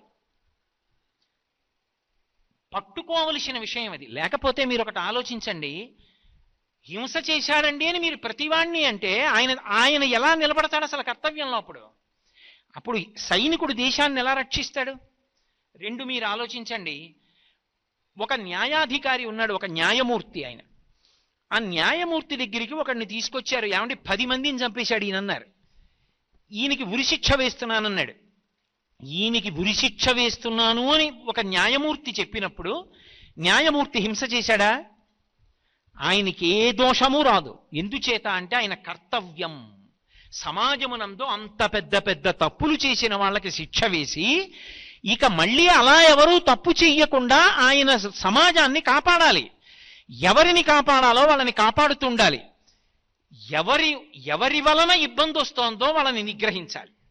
ఇప్పుడు అలా చేయకుండా న్యాయమూర్తి పాపం చంపితే చంపాడు కానండి, ఆయన వాళ్ళని చంపినప్పుడు వాళ్ళు ఎంత బాధపడ్డారో, నేను ఈయనకి ఉరిశిక్ష వేస్తే ఆయన ఎంత బాధపడ్డావు. నా మనసు అలా అంగీకరించదండి, చూస్తూ చూస్తూ నేను అలాంటి శిక్షలు వేయలేనండి, నేను క్షమాభిక్ష పెట్టేశాను అంటే ఊరుకుంటారా? న్యాయమూర్తిగా మనసులో ఏ ఉద్దేశ్యం లేకుండా, అవతలవాడు ఎవరో కూడా తెలియదు, కానీ తన కర్తవ్యమును తాను నిర్వహించాడు. ఇప్పుడు ఆయన యందు హింసాదోషం లేదు. 3, అందరికన్నా హింస చేసేవాళ్ళు ఎవరు అంటే ఇంట్లో ఉండేటటువంటి ఇల్లాలు. ఇంట్లో ఉండేటటువంటి ఇల్లాలు చేసినంత హింస లోకంలో ఎవ్వరూ చెయ్యరు. నేను ఈ పక్షపాతంతో ఈ మాట అంటున్నాను అనుకోకండి. నేను ఇందాకనే మీతో చెప్పాను, నేను ఏదైనా ప్రవచనం చేస్తే శాస్త్రం ఒక్కటే మాట్లాడతాను.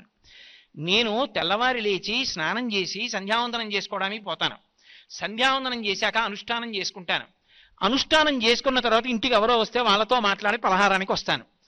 కానీ నా భార్య నాకు పలహారం చేసి పెట్టాలా? మధ్యాహ్నం ఎక్కడో ద్రవ్యార్జన చేసి ఇంటికి వస్తాను, నాకు భోజనం పెట్టాలా? నేను లేచి సంధ్యావందనం చేసుకోవాలంటే గది తుడవాలా? గది తుడవాలంటే చీపురు కట్ట చాటా చేత్తో పట్టుకుని గది తుడవాలా? తుడిచినప్పుడు ఎన్నో ప్రాణులు చచ్చిపోతాయా? చచ్చిపోవా? కంటికి కనపడనివి. ఇప్పుడు అసలు చీపురు కట్ట చాటా ఎవరు పట్టుకుంటారో వాళ్ళ చేతిలో హింస ప్రారంభం. అంటే ఇప్పుడు నా భార్య చాలా హింస చేస్తోందా, చేయట్లేదా? అలాగే జీవ విచ్ఛితి అంటారు. కాయగూర తరుగుతోందనుకోండి, వంకాయ తరుగుతోందనుకోండి, నాకు కూర చేసి పెడదామని, అందులో గింజలు ఉంటాయి. ఆ బీజముల యందు మళ్ళీ మొక్క మొలవడానికి కావలసిన వ్యూహం ఉంటుంది. ప్రత్యుత్పత్తి గింజలోంచి జరుగుతుంది. ఆ గింజలో పిండం ఉంది, ఆ పిండంలో ప్రాణం ఉంది. ఆ గింజకి మట్టి నీరు తగిలితే అది మొక్కగా పైకి లేస్తుంది. ఇప్పుడు అది వంకాయ కూర తరుగుతున్నప్పుడు గింజలు తరగబడ్డాయి. ఒకవేళ చిన్న చిన్న గింజలున్నా అది నీళ్లలో కడిగేసి పట్టుకెళ్ళి అగ్నిహోత్రం మీద పెట్టేసినప్పుడు ఆ గింజలు ఉడికిపోయినప్పుడు ఇక మళ్ళీ అందులోంచి అంకురములు రాకుండా ఎన్నో పిండములు మరణించాయా? గర్భవిచ్ఛితి అయిపోయింది ఆ విత్తనాల్లోంచి. మరి ఇప్పుడు ఆ పాపం దానికి రాదా? ప్రతిరోజు అన్ని కూరలు చేసి పెడుతోందే, రోట్లో అన్ని పచ్చళ్ళు చేసేస్తోందే, ఇవన్నీ చేసినప్పుడు దానికి ఎంత పాపం వచ్చేస్తోంది? కత్తిపీట ఇంట్లో ప్రధానమైనటువంటి హింసా సాధనం, చీపురు హింసా సాధనం, చాట హింసా సాధనం, పొయ్యి హింసా సాధనం. పొయ్యి వెలిగించారనుకోండి, అగ్నిహోత్రపు వేడికి ప్రాణులు పడిపోతాయి. 2, మీరు పాత్రని ఆశ్రయించి ఉంటాయి కొన్ని ప్రాణులు. పాత్ర పట్టుకెళ్ళి అగ్నిహోత్రం మీద పెట్టాననుకోండి, అది వేడెక్కడం మొదలు పెడుతుంది. ఆ ప్రాణి గిలగిలా కొట్టుకుని ప్రాణం వదిలేస్తుంది. ఇప్పుడు ఎన్ని ప్రాణులు చచ్చిపోతున్నాయి రోజు. అప్పుడు నేనేం చేయట్లేదు ఇవేవి. నేను కత్తిపీట ముట్టుకోను, నేను చీపురు ముట్టుకోను, నేను చాట ముట్టుకోను, నేను పొయ్యి వెలిగించను. ఇప్పుడు పాపం అంతా మా ఆవిడికి, తినడానికి భోక్తాను నేనునా? అలా ఉండదు. శాస్త్రం అంది, ఆవిడ అలా ఇల్లు తుడవకపోతే ఆ ఇంట్లో ఉన్న వాళ్ళు ఏమైపోతారు? యజమాని పూజ ఎలా చేశాడు? ఆ ఇంట్లో ఉన్న ఆవిడ చీపురు చాటా పట్టుకోకపోతే ఆ ఇంట్లో ఉన్న వాళ్ళకి ఆరోగ్యం ఉంటుందా? పోనీ ఆ ఇంట్లో ఉన్న వాళ్ళ సంగతి వదిలిపెట్టండి, ఆ ఇంట్లో బయలుదేరే క్రిములు పక్కింటికి వెళ్ళిపోవు, అక్కడే ఉంటాయేంటి? ఈ ఇల్లే తుడవరండి, ఇక్కడే ఉంటామని పక్కింటికి పోతాయి, వీధిలోకి పోతాయి, అందరికీ అనారోగ్యం. 2, ఆవిడ కాయగూర వండి పెట్టకపోతే ఇంటికొచ్చిన అతిథికి యజమాని అన్నం ఎలా పెడతాడు? రావయ్యా అని చెప్పి భోజనానికి పిలిచి కూర్చోబెట్టి విశ్వనాథ స్వరూపాయ బ్రాహ్మణాయ తుభ్యం నమః అని ఆచమనం వేస్తున్నాడు. అంటే ఇంటికొచ్చిన అతిథికి అన్నం పెట్టాడు అంటే భార్య వండితేనైనా పెట్టాడు. ఆవిడ వండలేదనుకోండి, బాబోయ్ నాకు వద్దండి ఈ హింస, నేను వండనండి, మీరన్నా వండుకోండి నేనన్నా వండను అందనుకోండి, ఓ రోజు మీరు వెలిగించండి, ఓ రోజు నేను వెలిగిస్తాను పొయ్యింది అనుకోండి, ఎలా నడుస్తాయి సంసారాలు? అందుకే మిగిలిన ధర్మమంతా నిలబడడానికి ఏ కనీసమైన హింస తప్పలేదో అది హింస కిందకి రాదు అని మినహాయింపించింది వేదం. ఇప్పుడు పొయ్యి వెలిగించడం వల్ల హింస జరిగిందా? అది నీ ఖాతాలో వెయ్యం. ఎందుకనంటే అలా వెలిగించకపోతే అసలు ఈ లోకం నిలబడదు. ఒక పాత్ర కాలకపోతే లోకం నిలబడదు. ఇల్లు తుడవకపోతే సాధ్యం కాదు ధర్మం. అందుకే ఇటువంటి తప్పనిసరి హింస, గృహమునందు ఏది జరిగిందో ఆ హింస జరిగినప్పటికీ దానిని హింసగా తీసుకోవట్లేదని అందుకే కత్తిపీటని, పొయ్యిని, పాత్రల్ని, చీపుర్ని, చాటని వీటిని మినహాయించేసింది. ఈ హింసని మేము హింసగా తీసుకోం. అందుకే ఈ హింస జరుగుతోంది కాబట్టే యజమాని భూతయజ్ఞం చేస్తాడు. అంటే తాను తిన్న తర్వాత కానీ తినక ముందు కానీ కొంత అన్నాన్ని తీసి మూగ ప్రాణులకు కొన్నింటికి వేస్తాడు. ఓ కుక్క ఉందనుకోండి, అది ఒక ఉపకారం చేసి ఉండొచ్చు, కానీ నాకు తెలియకపోవచ్చు. నేను ఇల్లు తాళం వేసి తీర్థయాత్రకు వెళ్ళాను. తీరా దొంగలు గోడ దూకి లోపలికి వచ్చేటప్పటికీ ఆ వీధి కుక్క పెద్దగా మురిగింది. 10 కుక్కలు వచ్చి మురిగాయి. వాడు మారు తాళం చెవి పెట్టి తాళం తీయకుండా ఇన్ని కుక్కలు మురుగుతున్నాయి, అందరూ లేస్తారేమో అని మళ్ళీ పారిపోయాడు. ఆ కుక్క మురిగిందని కానీ, దొంగ వెళ్ళిపోయాడని కానీ, నన్ను రక్షించాడని కానీ నాకు తెలియకపోవచ్చు. కానీ ఆ కుక్క వలన నేను బ్రతుకుతున్నాను. రాత్రి ఎవరూ రాకుండా అది అరుస్తోంది తెలివిగా ఉండి. అందుకని నేను దానికి రుణపడ్డాను. కొంత అన్నం దానికి వెయ్యాలి. అలా వేస్తే తప్పనిసరిగా జరిగిన ఈ హింస ఉందే, ఈ పదార్థములు వాడినది, ఆ హింస పోతోంది తప్ప అన్నిటికీ ఒకటే నియమాన్ని చెప్పి మీరు ఏం చేసినా హింస చేసినట్టే అన్నాను అనుకోండి, అప్పుడు దేశాన్ని సైనికులు ఎలా రక్షిస్తారు? న్యాయమూర్తి శిక్ష ఎలా వేస్తాడు? గురువు ఒక్కొక్కసారి ఒక్కొక్క విషయాన్ని కఠినంగా మాట్లాడవలసి వస్తుంది. ఎందుకు కఠినంగా మాట్లాడడం గురువు గారు అంటే, ఆ సందర్భంలో అలా మాట్లాడితే తప్ప అవతల వాడికి వెంటనే ఉద్ధరణ జరగదు. మీకు నేను ఒక ఉదాహరణ చెప్పాలి అంటే, ఆయన చాలా ఐశ్వర్యవంతుడు. చాలా ఐశ్వర్యవంతుడే, కానీ ఆయన్ని తీరా వైద్యశాలకి తీసుకెళ్లిన తర్వాత ఎక్కడా ఒక్క మంచం ఖాళీ లేదు పడుకోబెట్టడానికి. ఇప్పుడు ఆయన్ని ఒక బల్లైనా తీసుకొచ్చి బల్ల మీద పడుకోబెట్టేసి ముందు ఆయనకి ఏదో ఆ ద్రవం ఎక్కించాలి. అయ్యి బాబోయ్, ఆగర్భ శ్రీమంతుడండి, ఆయన్ని బల్ల మీద పడుకోబెట్టడం ఏంటండి? ఆయనకి చాలా విలువైనటువంటి పరుపు పట్టుకొస్తాం, మంచం పట్టుకొస్తాం, హంసతూలిక తల్పం వేస్తాం, అలా ఆయన్ని పడుకోబెడితే ఆయన గౌరవం పోతుందండి అన్నారనుకోండి, ఆయన ప్రాణం పోతుంది. బల్ల మీదైనా సరే పడుకోబెట్టేసి వైద్యుడు వైద్యం చేసేస్తున్నాడు. కారణం ఇప్పుడు గౌరవం కాదు, ముందు నిలబెట్టడం. గురువు ఒక్కొక్కసారి కఠినంగా మాట్లాడతాడు. గురువుగారు మా మనసు నొచ్చుకునేటట్టుగా మాట్లాడారు అన్నమాట అన్వయం అవ్వదు. గురువుగారు హింస చేశారన్న మాట రాదు. అలా అయితే శంకరాచార్యుల వారు భజ గోవిందం భజ గోవిందం గోవిందం భజ ముఠమతే అన్నారు ఒకప్పుడు. ఆ సందర్భంలో అది అవసరమైంది. ఒక బ్రాహ్మణుడికి చెప్పవలసి వచ్చినప్పుడు అంత వ్యగ్రతతో చెప్తే తప్ప ఆయన మనసులోకి ఎక్కదు. అందుకని గురువు ఒక్కొక్కప్పుడు కఠినంగా మాట్లాడతాడు. అంత మాత్రం చేత గురువు గారికి వాక్పారుష్యం ఉంది, గురువుగారు కఠినంగా మాట్లాడారని సిద్ధాంతం చేయకూడదు. ఒక్కొక్క నాడు గురువుగారు మాట్లాడేటప్పుడు మాటలో కాఠిన్యం కనపడచ్చు. మీరు చూడండి, మీకు ఎన్నో దృష్టాంతాలు కనపడతాయి శాస్త్రంలో. ఒక్కొక్క చోట గురువు అలా మాట్లాడతాడు. కృష్ణ భగవానుడు అడిగాడు ఒక చోట, భగవద్గీత చెప్పాను కదా నీకు గుర్తుందా అని అడిగాడు అర్జునుణ్ణి. బావా నువ్వు కురుక్షేత్రంలో చెప్పావు కానీ మర్చిపోయాను బావా అన్నాడు. దుర్మేధాహ అన్నాడు వెంటనే. నీకు సరి అయినటువంటి మేధస్సు లేదు, ఏది జ్ఞాపకం ఉంచుకోవాలో అది లేదు.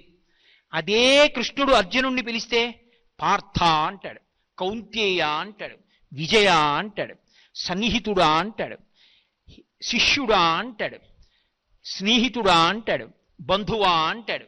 ఆ కృష్ణుడే దుర్మేధ అని పిలిచాడు. నువ్వు దుర్మేధవి అని అన్నాడు. ఇప్పుడు కృష్ణుడికి దోషం వస్తుందా? వాక్పారుష్యం వస్తుందా? అయ్యి బాబోయ్, కృష్ణుడు అంత మాట అన్నాడంటే భగవద్గీత ఒళ్ళు దగ్గర పెట్టుకుని నేను ఎప్పుడూ జ్ఞాపకం ఉంచుకోవాలి. అంతేగాని కురుక్షేత్రంలో ఇంకా దాని పని అయిపోయింది, ఇంకా నాకు అక్కర్లేదని నేను వదిలిపెట్టకూడదన్నమాట అని అర్జునుడు జ్ఞాపకం ఉంచుకుంటాడు. కొన్నిసార్లు అవసరం అవుతుంది. వైద్యుడు దుష్టాంగాన్ని ఖండనం చేస్తాడు. నాకు గోరు చుట్టు పుట్టిందనుకోండి, డాక్టర్ గారి దగ్గరికి వెడితే కత్తి పట్టుకుని జాగ్రత్తగా కోసేస్తారు. అంతేగాని అయ్యో కోటేశ్వరారు మీరంటే నాకు ఎంత గౌరవం అనండి, 3 పొద్దులా మీ ఉపన్యాసాలు వింటుంటాను, మీ ఉపన్యాసాలు విన్నవాణ్ణి, మీ మీద గౌరవం పెంచుకున్నవాణ్ణి, మీ గోటి చుట్టుని మీ శరీరాన్ని కత్తిపెట్టి కొయినా నేను కొయ్యలేనండి, నాకు గౌరవం అన్నాడు అనుకోండి, నిప్పి నాది. నేను బాధపడాలా వద్దా? అప్పుడది గురువుగారి శరీరమా, ఉపన్యాసాలు చెప్పిన వాడి శరీరమా? వైద్యుడు చూడడు, దుష్టాంగాన్ని ఖండించి గోరు చుట్టుని కోసేసి కట్టుకట్టి నా వేలు కాపాడతాడాయన. ఇప్పుడు ఆ వైద్యుడికి ఏమైనా క్రోధం ఉందా నా మీద? ఒక్కొక్కసారి లోపలికి వెళ్ళి శస్త్రచికిత్స చేస్తున్నప్పుడు మత్తులో ఉన్నటువంటి ఆ రోగి ఎవరో కూడా వైద్యుడికి తెలియదు. తెలియకపోయినా ఒక వైద్యుడి దగ్గర శరీరాన్ని అప్పజెప్పేసేటప్పుడు తన మీద తాను స్పృహ కోల్పోయి అనస్థీషియా ఇచ్చేస్తే శరీరం ఆపరేషన్ థియేటర్లోకి వెళ్ళిపోతే ఆయన కత్తి పెట్టి కోసేస్తాడని తెలిసిండి కూడా ఆయన వేరొక భగవంతుడై నన్ను కాపాడతాడు అని నమ్మి శరీరానికి స్పృహ వదిలిపెట్టి లోపలికి తీసుకెళ్ళిపోవడానికి అంగీకరిస్తున్నాడు రోగి. వైద్యుడు అంత భక్తితో అంత మర్యాదతో నిలబడతాడు. ఈయన తెల్లగా ఉన్నాడు, ఈయన నల్లగా ఉన్నాడు, ఈయన పొడుగ్గా ఉన్నాడు. పొట్టివాళ్ళంటే నాకు అసహ్యం చేస్తే చావని, పొడుగ్గా ఉన్నాడు నాకు అసహ్యం, పొడుగువాళ్ళంటే నేను ఎప్పుడూ 3 అడుగులే ఉండిపోయాను అంటాడా? అనడు. ఎదురుగుండా ఉన్నవాడు ఎవడవనివ్వండి, కాపాడడం ఒక్కటే వైద్యుని యొక్క లక్షణం. ఇప్పుడు వైద్యుడు గుండెకాయని కూడా అడ్డంగా కోసేస్తాడు. ఆయన అలా కోసేశాడు కాబట్టి ఆయన హింస చేశాడని మీరు అనగలరా? ఆయన యొక్క ఉద్దేశ్యం ప్రధానం. ఏ ఉద్దేశ్యంతో ఆయన అన్నాడు? ఆయన ఎంత పవిత్ర హృదయంతో చేస్తున్నాడు ఆ కార్యాన్ని, అది దృష్టిలో పెట్టుకుని అది హింస కాదా నిర్ధారించు తప్ప కేవలముగా ఆయన చేసిన కార్యాన్ని దృష్టిలో పెట్టుకుని ఆయన హింస చేశాడని తీర్మానము చేయవద్దు. ఇది శాస్త్రం యొక్క హృదయం. అందుకే హింస అనేటటువంటి మాట వైదికమైనటువంటి కోణంలో తెలుసుకోవలసి ఉంటుంది. అలా తెలుసుకోలేదనుకోండి మనుష్య జీవితంలో అయోమయం ఏర్పడుతుంది.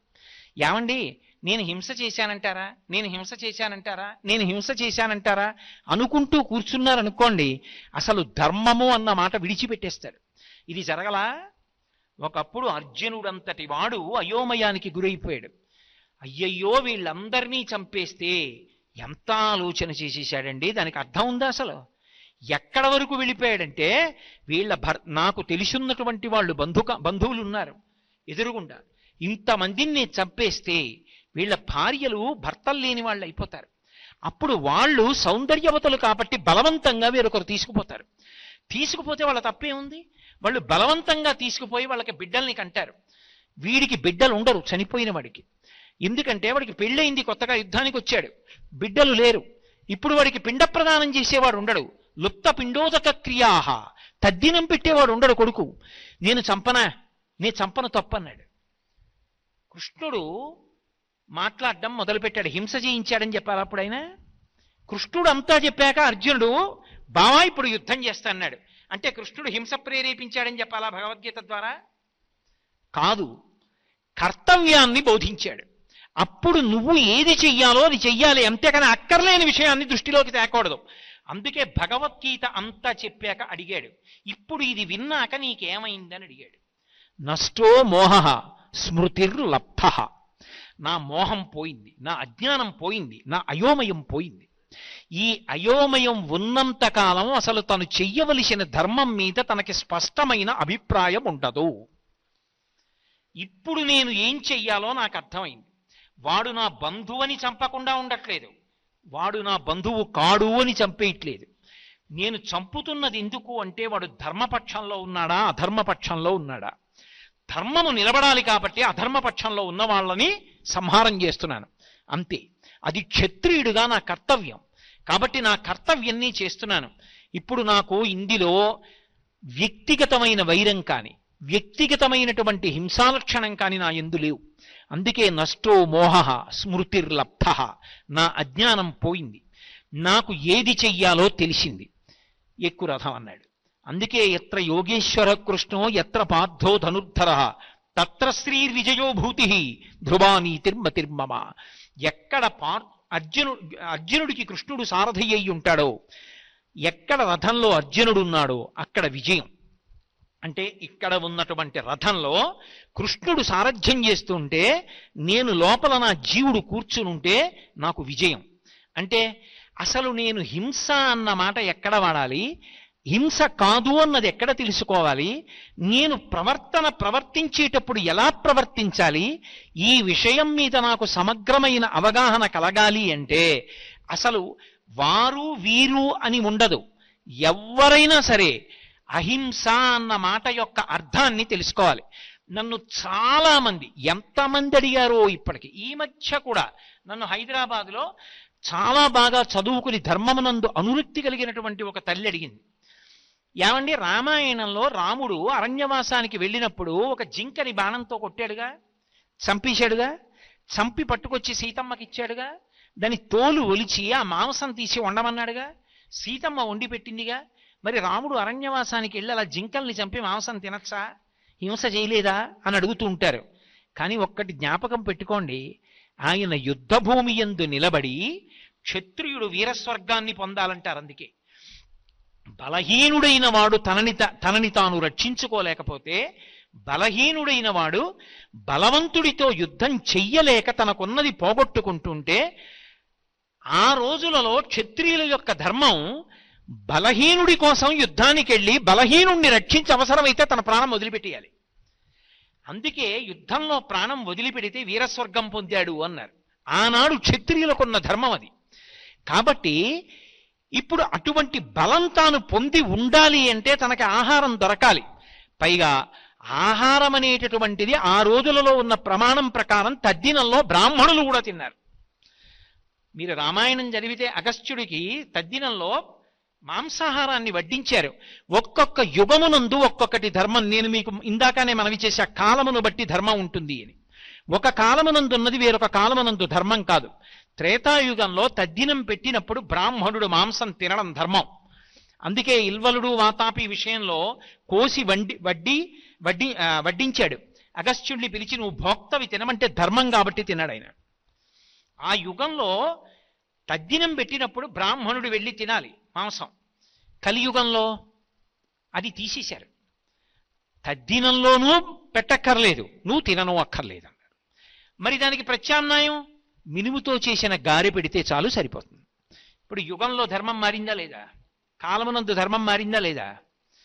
మాంసాహారముని తిని బలాన్ని పొందాలి ఒకటి. రెండు, అప్పటికి శరీరాన్ని ముందు నిలబెట్టుకోవాలంటే కనపడిన ఆహారం తీసుకోవాలి. ఆయన మాంసాహారి, క్షత్రియుడు, తినడానికి అర్హుడు. జింక కనపడింది, కొట్టాడు, తెచ్చాడు. ఇప్పుడు ఆయన ఎంత దోషం ఎక్కడుంది? ఆయన హింస చేశాడు అని చెప్పడానికి వీల్లేదు. అందుకే అసలు శాస్త్రీయమైనటువంటి అవగాహన కలగని నాడు సామాన్య ధర్మము అర్థము కాకపోతే జీవితం అయోమయంగా ఉంటుంది. నేను హింస చేశానా, నేను అహింసావ్రతం పాటిస్తున్నానా, ఏమీ చెప్పలేడు. చెప్పలేక బాధపడుతూ ఉంటాడు. తాను అడుగు తీసి అడుగు వేశాడు అనుకోండి, కొన్ని క్రిములు చచ్చిపోతాయి. ఎలా అహింస పాటిస్తాడు? ఎలా హింస చేయకుండా ఉంటాడు? అలా అని అడుగు తీసి అడుగు వేయకుండా ఉండగలడా? ఉండలేడు. తప్పక తాను అడుగు తీసి అడుగు వేస్తే అవి చచ్చిపోతే ఆయనకి దోషం అంటుకుంటుందా? అంటుకోదు. అందుకే హింస అనే మాటని జాగ్రత్తగా అర్థం చేసుకున్నప్పుడు అది ఏ దృష్టికోణంతో చెయ్యబడింది అన్నదాన్ని ప్రధానంగా తీసుకుంటారు. ఆయన కర్తవ్యతానిష్టతో చేశాడు, అది హింస కిందకి రాదు. రెండవది, హింస అంటే శరీరాన్ని బాధ పెట్టడం ఒక్కటే హింస కాదు, మనసుని బాధ పెట్టడం కూడా హింసయే. మనసుని ఎలా బాధ పెడతారు అంటే, మనస్సుని బాధ పెట్టడానికి చాలా తేలిక మార్గం ఏది అంటే మాట చేత పెట్టినటువంటి బాధ అంత కష్టంగా ఉంటుంది. అందులో మీరు ఎవరి విషయంలో మాట్లాడుతున్నారు అన్నదాన్ని బట్టి ఆ పాపం విపరీతంగా పెరిగిపోతుంది. నేను మీతో ఒక మాట చెప్పాలి అంటే, సాధారణంగా మనం చేసినటువంటి హింస వల్ల పాపాన్ని మూట కట్టుకుంటాడు. అది ఒక కోణంలో ఉంటుంది. తాను చెయ్యకూడని పని ఒకటి చేశాడు అనుకోండి, ఒక ప్రాణిని బాధ పెట్టాడు. కుక్క అలా వెళ్ళిపోతోంది, నా చేతిలో కర్ర ఉంది కదా అని అలా వెళ్ళిపోతున్న కుక్క మీదకి విసిరితే దాని కాలు విరిగింది అనుకోండి. కాలు విరిగిన కుక్క ఎంతకాలం నిష్కారణంగా నేను కొడితే బాధపడిందో అంతకాలము నేను కూడా కాలు విరిగి బాధపడాలి. ఇప్పుడు ఈశ్వరుడు ఏం చేస్తాడంటే కర్మాకర్మ ఫలప్రదాత. అందుకే కాల కలయతామహం అంటాడు భగవద్గీతలో కృష్ణుడు. నువ్వు జీవుడిగా ఎప్పుడు ఏం చేశావో నాకు తెలుసు, కాలమునందు లెక్క కట్టి ఫలితాన్ని ఇస్తానంటాడు. కాలోహి బలవాన్ కర్త సతతం సుఖ దుఃఖయోహో నరాణం పరతంత్రాణం పుణ్య పాపానుయోగత అంటాడు దేవీ భాగవతంలో వ్యాస భగవానుడు. కాలము మహాబలవత్తరమైనది. ఈశ్వరుడు కాలరూపంలో ఉండి గత జన్మలలో నేను చేసిన పాపపుణ్యాలు లెక్కలో పెట్టుకుని ఈ జన్మలో పాపానికి దుఃఖం ఇస్తాడు, పుణ్యానికి సుఖాన్ని ఇస్తాడు. లెక్క చెప్పి ఇవ్వవలసిన అవసరం ఆయనకి లేదు. చాటు నుండి ఫలితాన్ని ఇస్తాడు. చెట్టు చాటు నుండి రాముడు వాలికి ఫలితాన్ని ఇచ్చినట్టు. ఆయన ఎదురుగుండా వచ్చి, కోటేశ్వరరావు ఫలానా జన్మలో ఫలానా పేరుతో ఉన్నప్పుడు ఒక కుక్కని కొట్టావాయ్, అందుకే నా ఫలితాన్ని ఇవాళ నీకు ఇస్తున్నానోయ్, 11 గంటలకి నీ మోకాలు మీద కూడా దెబ్బ తగులుతుందోయ్, మోకాలు మీద నొప్పి 3 రోజులు ఉంటుందోయ్, అప్పుడు కుక్కకి 3 రోజులు ఉందోయ్, ఇన్ని ఆయన నాకు చెప్పక్కర్లా మోకాల్ని పెట్టేట్టు చేస్తాడంతే. అది ఈశ్వరుడు అంతే. ఆయన శాసకుడు, ఒకడికి చెప్పవలసిన అవసరం ఆయనకు ఉండదు. కానీ కర్మ ఫలితం మాత్రం నడిచి వెళ్ళిపోతూ ఉంటుంది. ఇందులో మీరు ఒక్క విషయాన్ని జ్ఞాపకం పెట్టుకోవాలి. నేను ఒక కుక్కని కొట్టాను అనుకోండి, అది మళ్ళీ ఆ దెబ్బ రూపంలో నన్ను బాధిస్తుంది. ఎప్పుడు నేను ఈ జన్మలో భక్తిగా ఉన్నాను అనుకోండి, ఈశ్వరా ఎప్పుడో తప్పు చేసి ఉంటాను, లేకపోతే ఎందుకు మనుష్య జన్మ వస్తుంది? మనుష్య జన్మ అంటే పాప ఫలితం పుణ్య ఫలితం రెండూ అనుభవించాలి. కానీ తండ్రి బాధ పెట్టకు, బాధ పెట్టావనుకో నీ పాదముల యందు అనురక్తి తగ్గిపోయి ఆ బాధ గురించి ఆలోచిస్తాను. వద్దు, నా పాపములు క్షమించన్నాను అనుకోండి, అలా కుదరదు. చేశావు కాబట్టి ఫలితం అనుభవించాలంటే ఇప్పుడు నీ చేసిన కర్మ గొప్పదవుతుంది. ఈశ్వరుడు గొప్పవాడు కాడు. ఈశ్వరుడు ఏం చేస్తాడంటే భక్తితో జీవనం చేస్తున్న వాడి యొక్క కర్మ ఫలితాన్ని తగ్గిస్తాడు. అందుకే నమశివాభ్యాం అశుభాపహాభ్యాం అని ఆపదామపహర్తారం దాతారం సర్వసంపదాం ఈ శ్లోకాలు ఎందుకు వచ్చాయి? ఇప్పుడు నేను భక్తితో ఉన్నాను, గత జన్మలలో చేసిన పాపానికి ఫలితం ఇవ్వవలసిన సమయం ఆసన్నమైంది. నేను గుండెలు బాదుకుని ఏడవవలసినటువంటి పరిస్థితిని ఈశ్వరుడు కల్పించాడు. వీడిప్పుడు మారాడు, నన్ను నమ్మాడు, నీ చెప్పినట్టు బ్రతుకుతున్నాడు. కాబట్టి వీడి కష్టాన్ని తగ్గిస్తానని పాము కరవవలసిన వాణ్ణి చీమతో కరిపించి విడిచిపెడతాడు. అది ఆయన శక్తి, ఆయన ఈశ్వరుడు. ఆయన అలా ఎందుకు చేశాడని అడగడానికి ఆయన అసలు ఎందుకు అలా చేశాడో మనకి తెలుస్తుందా? చేసిన కర్మ తెలియదుగా. నాకే తెలియనప్పుడు ఇంకొకరికి ఎలా తెలుస్తుంది అడగడానికి? అది ఈశ్వరత్వం అంటే. కాబట్టి ఒక్కొక్క తప్పు పాపాన్ని మాత్రమే ఇస్తుంది. మహాభక్తులైనటువంటి వారి జోలికి వెళ్ళారనుకోండి, అది ఎంత ప్రమాదాన్ని తీసుకొచ్చేస్తుందంటే యుక్తాయుక్త విచక్షణ లేకుండా, శాస్త్రం మీద సరి అయిన అవగాహన లేకుండా, విషయం గురించి సక్రమంగా తెలుసుకోకుండా కేవలము అవతల వారిని బాధ పెట్టడానికి తెంపరితనంతో ప్రవర్తిస్తే భగవంతుడు ఏం చేస్తాడంటే అవతారంగా కిందకొచ్చేస్తాడు. అవతారము అన్న మాటకు అర్థం ఏమిటో తెలుసా? తార అంటే ఎక్కడో ఉండడం, తారస్థాయిలో పాడాడంటారు. అవతార వ్యతిరేక పదం. మాంసనేత్రంతో చూడడానికి యోగ్యంగా కిందకొస్తాడు. ఏదో చక్షుతో అన్నాను అనుకోండి, అందరికి అర్థం కాదు. మాంసనేత్రము ఏం బెగబెట్టి గుండెలు బాదుకోక్కర్లేదు, అర్థం అవడానికి ఆ మాటే వాడాలి. మాంసనేత్రంతో చూడడానికి యోగ్యంగా కిందకి దిగి వస్తాడు ఆయన. ఇప్పుడు ఎందుకు వస్తాడో తెలుసా? అసలు ఆయన అలా రావడానికి కారణం ఏమిటో తెలుసా? ఆయనే చెప్పుకున్నాడు, పరిత్రాణాయ సాధూనాం, పరమ భాగవతోత్తములైన వారిని రక్షించడానికి వస్తాను అలాగా. వినాశాయచ దుష్కృతాం, ఆ వాళ్ళని బాధ పెట్టిన వాళ్ళని చీల్చి చెండాడడానికి ఓ రూపంతో కిందకు వచ్చేస్తాను అంటే ఈశ్వరుడు కూడా ఉద్వేగం పొందేది ఎప్పుడు అంటే భాగవతుల జోలికి నువ్వు వెళ్ళావా ఆ హింస కట్టి కుడిపేస్తుంది, ఈశ్వరుణ్ణి దింపేస్తుంది భూమి మీదకి. అంత క్రోధానికి కారణమవుతుంది. అది సామాన్యమైన దోషం కాదు. అందుకే ఎప్పుడైనా సరే భగవంతుణ్ణి నమ్ముకున్న భక్తుల జోలికి వెళ్ళేటప్పుడు 1కి 10 మార్లు ఆలోచించుకుని వెళ్ళు అని చెప్తారు. మారీచుడు రామాయణంలో రావణాసురుడితో మాట్లాడుతూ అంటాడు, సీతాపహరణం చెయ్యి, సీతాపహరణం చెయ్యి అన్నాడు. అంటే మారీచుడు అన్నాడు, ఏమిటో సీతమ్మను అపహరించి తెమ్మంటున్నావు, అంత తేలికనుకుంటున్నావు, ఆ దోషం ఉట్టినే పోతుంది అనుకుంటున్నావా? సీతమ్మను అపహరించి తెస్తే రాముడు కనపడకపోతే, సీతమ్మ ఏడిస్తే, సీతమ్మ కన్నుల వెంట నీటి చుక్క పడితే రావణా నువ్వు ఒక్కడివే చచ్చిపోతాననుకుంటున్నావేమో. వెతికి వెతికి వేటాడేస్తాడు రాముడు. కళత్రాణి చ సౌమ్యాని మిత్రవర్గం స్థైవచ యదీచ్ఛసి చిరంభోక్తమ్మ కృధారామ విప్రియం. ధర్మాన్ని నమ్ముకున్న రాముడి జోలికి వెళ్ళవద్దు. రామో విగ్రహవాం ధర్మ సాధు సత్యపరక్రమ. మారీచుడు చెప్పాడు ఈ మాట, రాముడు రాశీభూతమైన ధర్మము అని. రాశీభూతమైన ధర్మమైన రాముడి జోలికి వెళ్ళావా కట్టి కుడిపేస్తుంది. అది అలా ఇలా కూడా పదం. నిన్నొక్కడనే బాధ పెడుతుంది అనుకుంటున్నావేమో, అది మళ్ళీ నీకు ఫలితంగా ఇవ్వడం మొదలుపెట్టిన నాడు తెలుస్తుంది. కళత్రాణి చ సౌమ్యాని మిత్రవర్గం స్థైవచ. భార్యలు, బిడ్డలు, నిన్ను నమ్ముకున్న సైనికులు, నీ ఆస్తి, నీ ఐశ్వర్యం, నీ కాంచన లంక సర్వము నశించిపోతాయి. నువ్వు అలా నిలబడి ఉండగా ఒక్కొక్క తల తరిగేస్తాడు రాముడు. ఒక్కొక్క తల తరుగుతూ ఉంటే దేవతలందరూ వచ్చి పైన నిలబడతారు. నిలబడి శభాషను సంతోషిస్తారు. చచ్చాడు రా పాపాత్ముడు అంటారు. ఆ రోజు తెచ్చుకోకు, రాముడి జోలికెళ్లకు. సాధు పుంగవుల జోలికి వెడితే, ధర్మాత్ముల జోలికి వెడితే, వాళ్ళు బాధపడితే ఒకడితో విడిచిపెట్టదు, వాడితో ఉన్న వాళ్లతో కలిపి కాల్చేస్తుంది. వెళ్ళవద్దు, బాధ పెట్టవద్దు, ఆ హింస పరమ ప్రమాదకరము. అది హాస్యానికి కాని, కేవలముగా ఏమైందిలే అని కాని అంతంత సాహసాలు చెయ్యవద్దు, అవి చాలా ప్రమాదకరమైన సాహసాలు అని హింస విషయంలో శాస్త్రం హెచ్చరిక చేస్తుంది. అందుకే భాగవతంలో దేవతలందరూ ప్రార్థన చేస్తే శ్రీ మహావిష్ణువు మాట్లాడతారు. ప్రహ్లాదోపాఖ్యానంలో మాట్లాడుతూ ఆయన ఒక మాట అంటారు, శుద్ధ సాధులందు సురలందు, శుద్ధ సాధులందు సురలందు శృతులందు గోవులందు విప్రకోటియందు ధర్మ పదవియందు తవిలినాయందు వాడెన్నడలుగు నాడు హింస పొందు అన్నాడు. ఇదే మాట వాడాడు ఆయన, హింస పొందు అన్నాడు. అల్లా ఇల్లా ఉండదు నేను పెట్టే బాధ. ఎంత కాలానికి నేను పెట్టిన బాధ గుర్తు తెచ్చుకొని మిగిలిన వాళ్ళు ఉలిక్కి పడతారు. అమ్మ బాబోయ్ అంటారు, వినడానికి చదవడానికి భయపడతారు, అలా చంపుతారు. అందుకే ప్రహ్లాదుడి జోలికి వెడితే హిరణ్యకశిప సంహారం మామూలుగా చేశాడా? మామూలుగా చేయలేదు. అవతల బ్రహ్మగారికి ఇచ్చిన మాట నిలబెట్టి తొడల మీద పడుకోబెట్టి గోళ్లతో కడుపు చీల్చేశాడు, గుండెలు బద్దలగొట్టేశాడు, నెత్తురు తాగేశాడు. ఎందుకు ఆవేశం? నరసింహావతారం గురించి జరిగితే ఎందుకు ఉలిక్కి పడతారు? పరమ భాగవతోత్తముడైన ప్రహ్లాదుడి జోలికి వెళ్ళాడు.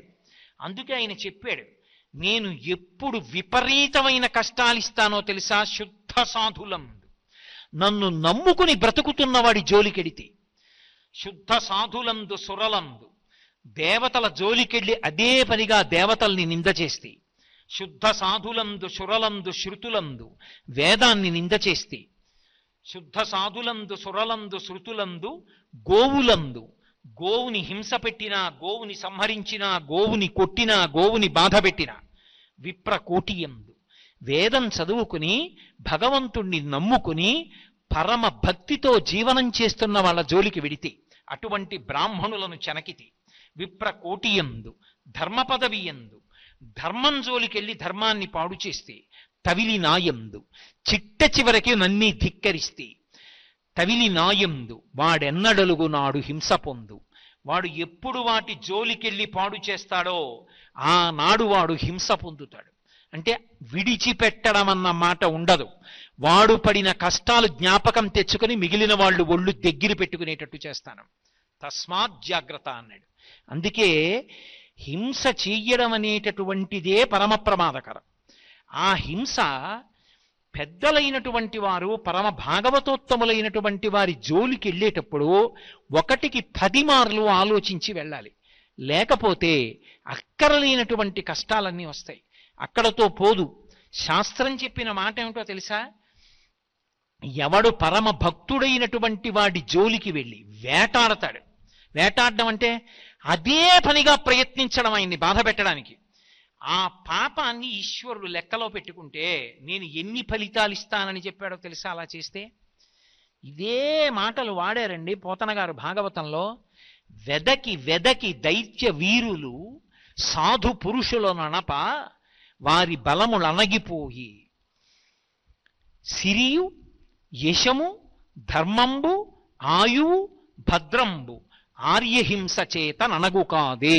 ఇది భాగవతం యొక్క తీర్పు. ఆర్యహింస, ఆర్యులు అంటే భగవంతుణ్ణి నమ్ముకుని బ్రతుకుతున్నవాళ్ళు. వాడు అమాయకుళ్ళ చేతకాని వాళ్ళ కనిపించాడని నువ్వు భక్తుల జోలికి వెడితే ఇన్ని ఇస్తానని చెప్పాడో తెలుసా? వెళ్ళావు కాబట్టి నీకు తెలియదు, నీ బలం అణిగిపోవడం ప్రారంభమైపోతుంది. వెదకి వెదకి దైత్యవీరులు సాధువుల ననప వారి బలములు అణగిపోయి. వాళ్ళని బాధ పెట్టాననుకుంటున్నావు, నీ బలం అణిగిపోతుంది. 2 యశము, కీర్తి నశించిపోతుంది. ధనము క్రమక్రమంగా కలిసి రావడం పోయి ఐశ్వర్యం మధ్య పతనం అయిపోతుంది.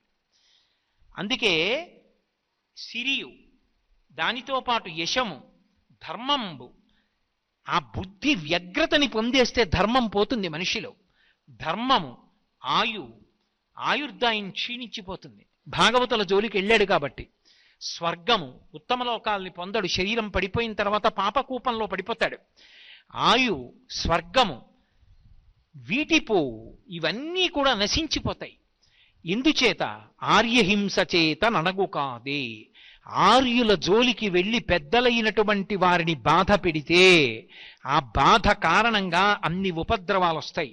అందుకే హింస అన్న మాటని అన్వయం చేసుకునేటప్పుడు నీ వలన హింస జరుగుతోందా అని ఆలోచించుకున్నప్పుడు పొరపాటున కూడా భగవంతుణ్ణి నమ్ముకున్న భక్తుల జోలికి వెళ్ళవద్దు. ఆయన పైకి ఎలా కనపడనివ్వండి, కేవలం ఆయన భజన చేసుకునేవాడు కానివ్వండి. ఆయన మహావిద్వాంసుడా, శాస్త్రం తెలిసిన్నవాడా, ఇవి కాదు. ఆయన భగవంతుణ్ణి నమ్ముకుని ఎప్పుడూ భగవన్నామాన్ని భజన చేసుకుంటూ కూర్చుంటాడంతే. తొందరపడి ఆయన మీద పరిహాసమాడడం, తొందరపడి ఆయన మనసు ఖేదపడేటట్టుగా ప్రవర్తించడం చెయ్యవద్దు. ఎందుచేత? ఎలా ఉన్నాడన్న దాన్ని బట్టి కాదు, ఆయన భగవంతుణ్ణి నమ్ముకుని ఉన్నాడు. వెళ్లకుండా ఉండు, అదే నీ జీవితానికి మంచిది. కాబట్టి ఆర్యహింస చేత ననగు కాదే, ఇది భాగవతంలో హింసకి సంబంధించినటువంటి విషయం మీద చెప్పినటువంటి పరమాద్భుతమైనటువంటి తీర్పు. అయితే మీరు నన్ను ఒక ప్రశ్న ఇయ్యచ్చు, ఏమండి అయితే భగవద్భక్తులైనటువంటి వారి జోలికి వెళ్ళినంత మాత్రం చేతనే ఇటువంటి ఉపద్రవాలు వస్తాయా అంటే, సామాన్యంగా ఎవరి జోలికి వెళ్ళినా కూడా పాపం మూట కట్టుకుంటాడు.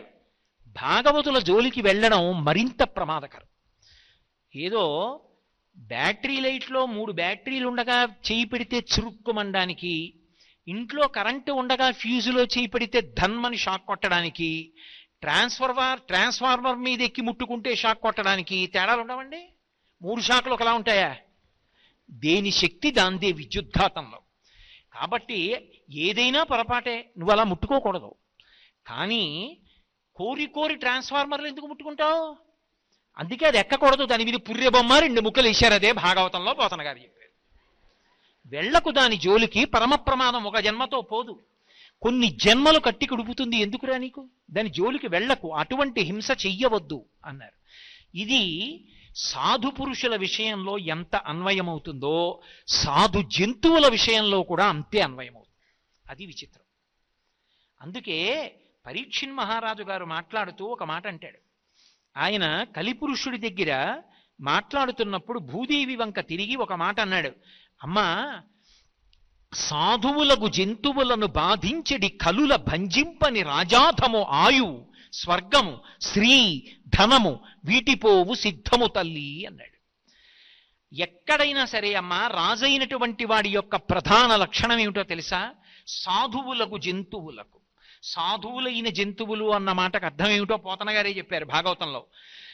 ఏదో వాహినులైన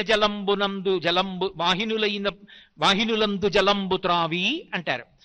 ఎవ్వరూ తాగనటువంటి నీళ్లు ప్రవాహంగా వెళ్ళిపోతుంటే అందులో ఉన్న నీళ్లు తాగి, వాసవి అయిన గడ్డి తిని, ఎవ్వరూ తిననటువంటి గడ్డి తిని, అది కూడా గబగబా తిని, బ్రహ్మచారి దగ్గర నుంచి సన్యాసి వరకు తాగడానికి వీలైనటువంటి పాలనిచ్చి, తల్లి లేనటువంటి బిడ్డలు తాగడానికి కావలసిన పాలనిచ్చి, ఇహమునందు నువ్వు చేసిన పాపాలు పోగొట్టుకోవడానికి అభిషేకం చేయడానికి పంచామృతాల్లో ఒకటైన పాలనిచ్చి, ఆ పాలతో చేసిన పదార్థాన్ని ఈశ్వరుడికి నైవేద్యం చేస్తే అపారమైన ఫలితమిచ్చి, ఇన్నిటికి యోగ్యమైన పాలని, పాలలోంచి పెరుగుని, నేతిని ఇచ్చి, తన గోమయం, తను విడిచిపెట్టినటువంటి పేడ తీసుకొచ్చి భూమి మీద అలికితే యజ్ఞం చేయడానికి కూడా భూమి పవిత్రమవుతోంది.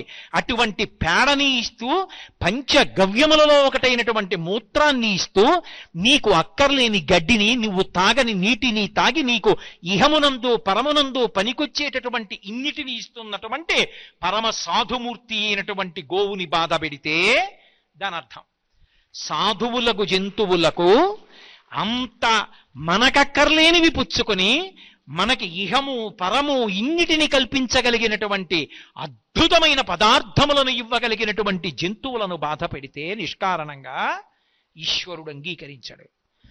అందుకే రాజు ప్రధాన కర్తవ్యమేది అంటే, అటువంటి జంతువుల జోలికి ఎవరెళ్ళారో వాళ్ళని భంజించాలని చెప్పారు భాగవతంలో. వాళ్ళని వెంటనే అలా బాధ పెట్టకుండా నిగ్రహించాలి. అలా చేయకపోతే, నేనంటలేదు, పోతన గారు అంటున్నారు భాగవతంలో, వ్యాసుల వారు చెప్పిన మాట చెప్తున్నారు. సాధువులకు జంతువులను బాధించడి కలుల భంజింపని రాజాధము ఆయు, ధనము, స్వర్గము, శ్రీ వీటిపోవు సిద్ధము తల్లి. అమ్మా, ఎప్పుడైనా సరే సాధువులైన జంతువుల్ని బాధ పెట్టేటటువంటి కలులను భంజింపనటువంటి పరిపాలకుడు ఎవరుంటాడో అటువంటి వాడి యొక్క ఆయుర్దాయము నశించిపోతుంది, అటువంటి వాడి యొక్క ఐశ్వర్యము పతనమైపోతుంది, అటువంటి వాడికి శరీరం పడిపోయిన తర్వాత ఊర్ధ్వలోకవాసం ఇవ్వరు. అందుకేనమ్మా లోకంలో దుష్టజన నిగ్రహంబును శిష్టజనానుగ్రహంబును నృపులకు స్రష్ట విధించెనని పురాణ ద్రష్టలు చెప్పెదరు. ఇది సత్యము తల్లి అంటాడు. ఒక రాజు ఏం చెయ్యాలి అంటే దుష్టులైనటువంటి వారిని భంజించాలి, సాధు పురుషులైనటువంటి వారిని రక్షించాలి. దుష్టులను భంజించి శిష్టులను రక్షించకపోతే ఆ రాజు అని పేరు తెచ్చుకోలేడు. ఆయన భగవంతుని చేత అనుగ్రహింపబడడం. అందుకే హింస అన్న మాటలో ప్రభువు దగ్గర నుంచి సామాన్యుడి వరకు కర్తవ్యతానిష్టతో చూసుకోవలసినటువంటి అవసరం ఉంటుంది. ఇది నేను చెయ్యాలా చేయకూడదా పరమ జాగ్రత్తగా చూడాలి. నిష్కారణంగా మాటలతో బాధ పెట్టడం అలవాటు చేసుకున్నాడు అనుకోండి, దానికి బాధ పెట్టడమే ప్రయోజనం తప్పించి అందులో ఏదో శాస్త్రం చెప్పడమో లేకపోతే ఏదో మంచి విషయాన్ని మాట్లాడటమో అది కాదు. కేవలం అవతల వారిని బాధ పెట్టడమే ప్రయోజనంగా బాధ పెట్టాడనుకోండి తన మాట చేత, అది పరమ ప్రమాదకరమైనటువంటి విషయం. అటువంటి పనులు చెయ్యకూడదు. చెయ్యకుండా ఎప్పుడూ కూడా వాక్కుని నిగ్రహించుకోవాలి. అందుకే ఆ వాక్కు మీద అటువంటి నిగ్రహ శక్తి లేనివాడు ఎవరుంటాడో వాడి మాట వలన ఎంతమంది బాధపడతారో అటువంటి వారిని పరమేశ్వరుడు కూడా శిక్షిస్తాడు. మీరు అందుకే చూడండి, నేను ఇందాక మీతో ఒక మాట అన్నా, భగవంతుడు అవతారంగా దిగొచ్చేస్తాడండి భాగవతుల జోలికెడితే అని. ఒకానొకప్పుడు శ్రీ మహావిష్ణువు రామచంద్రమూర్తిగా ఈ భూమి మీదకి దిగొచ్చారు. దేని కొరకు దిగొచ్చారు? ఆయనే చెప్పారు. దశరథ మహారాజు గారు యజ్ఞం చేస్తున్నాడు పుత్రకామేష్టి, దేవతలందరూ వచ్చారు, బ్రహ్మగారు వచ్చారు. అందరూ కూర్చుని రావణ సంహారం ఎలా అవుతుందని మాట్లాడుకుంటున్నారు. మనుష్యుడి చేతిలో అయితే చచ్చిపోతాడు రా, వరం అడగలేదు అన్నాడు బ్రహ్మగారు. మిగిలిన వాళ్ళు ఎవరైనా లేస్తారేమోనని శ్రీ మహావిష్ణువు వచ్చారు. ఏతస్మిన్నంతరే విష్ణురూపయాతో మహాద్యుతి శంఖచక్ర గదాపాణి పీతవాస జగత్పతి. గబగబా దిగొచ్చారు. దిగొచ్చి ఆయన ఒక మాట అన్నారు, నేను చేస్తాను రావణ సంహారం, నేను చంపేస్తాననరు. ఎందుకు చంపుతానో తెలుసా? వాడు చేసిన తప్పు ఒకటి ఉంది, అది హింస. ఏ తప్పు చేశాడో తెలుసా? వెంటనే కారణం చెప్పి ఎందుకు వస్తున్నారో అవతారంగా చెప్పారు. హత్వా క్రూరం దురాత్మానం దేవర్షీణాం భయావహన్. ఇది ఆయన చేసినటువంటి హింస. నేను క్రూరుడైనటువంటి రాక్షసుడైన రావణాసురుణ్ణి సంహరిస్తాను. ఏ కారణానికి సంహరిస్తానో తెలుసా? దేవర్షీణాం భయావహన్. ఏ అపకారం చేయకుండా, ఎవరి జోలికి వెళ్లకుండా, వేదాన్ని నమ్ముకొని పరమ పవిత్రమైనటువంటి జీవితంలో ఉన్నటువంటి భాగవతోత్తములైనటువంటి వారి జోలికి రావణాసురుడు వెడుతున్నాడు, వాళ్ళని భయపెడుతున్నాడు. అలా భయపెడుతున్నాడు కాబట్టి చంపడానికి నరుడిగా రాముడిగా దిగొస్తున్నానన్నాడు. భక్తుడైనటువంటి వాడికి బాధ కలిగితే వెంటనే అలా ఎవరు బాధ పెట్టాడో వాణ్ణి సంహరించడానికి భగవంతుడు అవతారంగా దిగొచ్చేస్తాడు. అంటే ఈశ్వరుణ్ణి కూడా దింపేసి అంత బాధ మళ్ళీ తాను పొందడానికి కారణం ఏది అంటే హింసయే. అందుకే తొందరపడి మనుష్య జన్మలో ఉన్నాను కదా, నేను ఎవరిని పడితే వాళ్ళని హింసించచ్చు కదా అని హింస జోలికి వెళ్ళకూడదు. చాలా జాగ్రత్తగా ఉండాలి. అందుకే మీరు జాగ్రత్తగా గమనించండి, హింస అంటే కేవలం కొట్టడం, కేవలం తిట్టడం, కేవలం కొయ్యడం, బాధ పెట్టడం కాదు. తగినంత కారణం లేకుండా, కర్తవ్యతానిష్ట లేకుండా, యుక్తాయుక్త విచక్షణ లేకుండా కేవలము అవతల వారిని బాధ పెట్టడం కోసం మాట్లాడితే అప్పుడు అది హింసాదోషంలోకి వస్తుంది. అది ఆయన మాట్లాడిన మాటకి ఇంకొక ప్రయోజనం లేదు, కేవలం అవతల వారిని బాధ పెట్టడం అంతే, అందుకే మాట్లాడాడు. అప్పుడు అది హింస తప్ప ఆయన మాట్లాడినటువంటి మాటకి ప్రయోజనం అది కాదు. ఆయన ఒక విషయాన్ని చెప్తున్నాడు, అప్పుడు అది హింసాదోషంలోకి రాదు. నేను ఇందాక చెప్పానే, శంకరులు భజగోవిందం భజగోవిందం గోవిందం భజమౌఢమతే అన్నప్పుడు అందులో ఉద్ధరణ ఉంది, ఓ విషయాన్ని ప్రతిపాదన చేస్తున్నారు ఆయన. మీరు చూడండి, అందుకే ఒక్కొక్క మాట ఎంత దూరం వెళ్ళిపోతుందంటే అది అక్కడ చూడడానికి అవసరంగా అనిపిస్తుంది, కానీ మాటయే ఎంత హింసకైనా కారణం. నిజానికి మీరు కత్తి పెట్టి పొడిచారనుకోండి ఒక్కడే బాధపడతాడు, ఓ శూలం పెట్టి పొడిచారనుకోండి ఒకడే బాధపడతాడు. ఒక్కొక్కసారి ఒక్కొక్క మాట గతులు తప్పించేస్తుంది. మీకు నేను ఒక ఉదాహరణ చూపిస్తాను. శ్రీరామాయణంలో రామచంద్రమూర్తి యొక్క జననం జరిగింది, సీతా కళ్యాణం జరిగింది, అయోధ్యకి తిరిగి వచ్చాడు. పరమ సంతోషంగా చక్కగా కాలం గడిచిపోతోంది. యవరాజ్య పట్టాభిషేకం చేసుకుంటున్నాడు. ఇక ముహూర్తం పెట్టాడు. అక్కడ వరకు బాగా జరిగిపోయింది రామాయణం. ఒక్క ఆవిడ లేచి ఒక్క మాట అంది, అంతే రామాయణం తిరిగిపోయింది. అప్పటి వరకు దశరథ మహారాజు గారు పరమ సంతోషంగా ఉన్నాడు. ఎంత వృద్ధుండైపోయినా గొప్ప కొడుకులు రానలుగురు అన్నాడు. కౌసల్య, సుమిత్ర, కైకేయి మురిసిపోయారు, మాకు ముగ్గురికి మంచి కొడుకులు అన్నారు. రాముడికి పట్టాభిషేకం, ప్రజలందరూ మురిసిపోయారు. లక్ష్మణుడు మురిసిపోయాడు, దశరథుడు మురిసిపోయాడు, ఋషులు మురిసిపోయారు, దేవతలు మురిసిపోయారు. ఒక్క ఆవిడికే బాధ కలిగింది, మందరకి బాధ కలిగింది. ఆవిడ వెళ్ళి కైకమ్మకి చెప్పింది. కైకమ్మ ఒప్పుకోలా. ఆవిడంది, ఎందుకే గుండెలు బాదుకుంటావు? రాముడు రాజైతే బాధ ఏమిటి? నాకు నిజానికి భరతుడి కన్నా రాముడు ఎక్కువ. రాముడు రాజైతే సంతోషమేగా, ఎందుకంత బెంగ పెట్టుకుంటావు, ఎందుకు అలా మాట్లాడుతున్నావు అంది. ఎంతకీ కైకమ్మ వింటలేదని ఒక మాట ప్రయోగించింది, ఒకే ఒక్క మాట. ఆవిడంది, నువ్వు ఎంతసేపు రాముడు రాజవుతాడు, రాముడి తర్వాత భరతుడు యువరాజు అవుతాడు అంటున్నావు, కానీ నేనొక్క మాట చెప్తాను, ఆలోచించు. నీ యొక్క అల్పమైన బుద్ధి చేత, దూరదృష్టితో నువ్వు ఆలోచించలేని కారణం చేత నీ కొడుక్కి అనేకమైనటువంటి కష్టాలు తెచ్చిపెట్టావు. రాజవంశాత్తు కైకేయీ భరత పరిహాస్యతే అంది. రాజవంశం నుంచి భరతుణ్ణి శాశ్వతంగా తొలగించావు. ఉలిక్కి పడింది కైకమ్మ. నేనా తల్లిని, నేనేం చేశానంది. ఎప్పుడైనా ఎదురుగుండా మనిషి కనపడుతుంటే ప్రేమ ఉంటుంది. దూరంగా వెళ్ళిపోయాడు అనుకోండి, ఇంకా గుర్తులోకి రాడు ఎక్కువ. ఎవరు పంపించమన్నారు నీ కొడుకు భరతుణ్ణి తీసుకెళ్లి మేనమావింటికి, యుధాజిత్ ఇంటికి? ఎక్కడో ఉన్న మేనమావింటికి పంపావు. భరతుడికి ప్రాణంలా ఉండేవాడు ఎవరు? శత్రుఘ్నుడు. పోని శత్రుఘ్నుడిని ఇక్కడ ఉంచావా? భరతుడికి ఆపదొస్తోందేమో కనిపెట్టడానికి, ఆయన్ని కూడా పంపించేశావు. ఇప్పుడు భరతుణ్ణి కాపాడేవాడెవడు? ఎవడూ లేడు. రాముడికి యవరాజ్య పట్టాభిషేకం మీ ఆయన నీకు చెప్పకుండా నిర్ణయం చేశాడు. భరతుడి మేనమామ యుధాజిత్తుకి చెప్పలేదు, భరత శత్రుఘ్నులకి చెప్పలేదు. రాముడికి యవరాజ్య పట్టాభిషేకం చేస్తున్నాడు. పిచ్చదానా, రాముడు పట్టాభిషేకం చేసుకున్న తర్వాత భరతుడు యువరాజు అవుతాడా? ఎవరు చెప్పారు నీకు? రాముడు రాజైతే రాముడి కొడుకు యువరాజు, రాముడి కొడుకు రాజైతే రాముడి కొడుకు కొడుకు యువరాజు. రాముడి దగ్గర భరతుడు దాసుడు, రాముడి కొడుకు దగ్గర భరతుడి కొడుకు దాసుడు. నీ వంశమంతా దాస్యం, వాళ్ళంతా రాచరికం. ఇన్నాళ్ల నుంచి కౌసల్యని బాధ పెట్టావుగా, యవ్వనంలో ఉన్నానని దశరథ మహారాజు గారిని నీ అంతఃపురంలో కట్టిపడేశావుగా.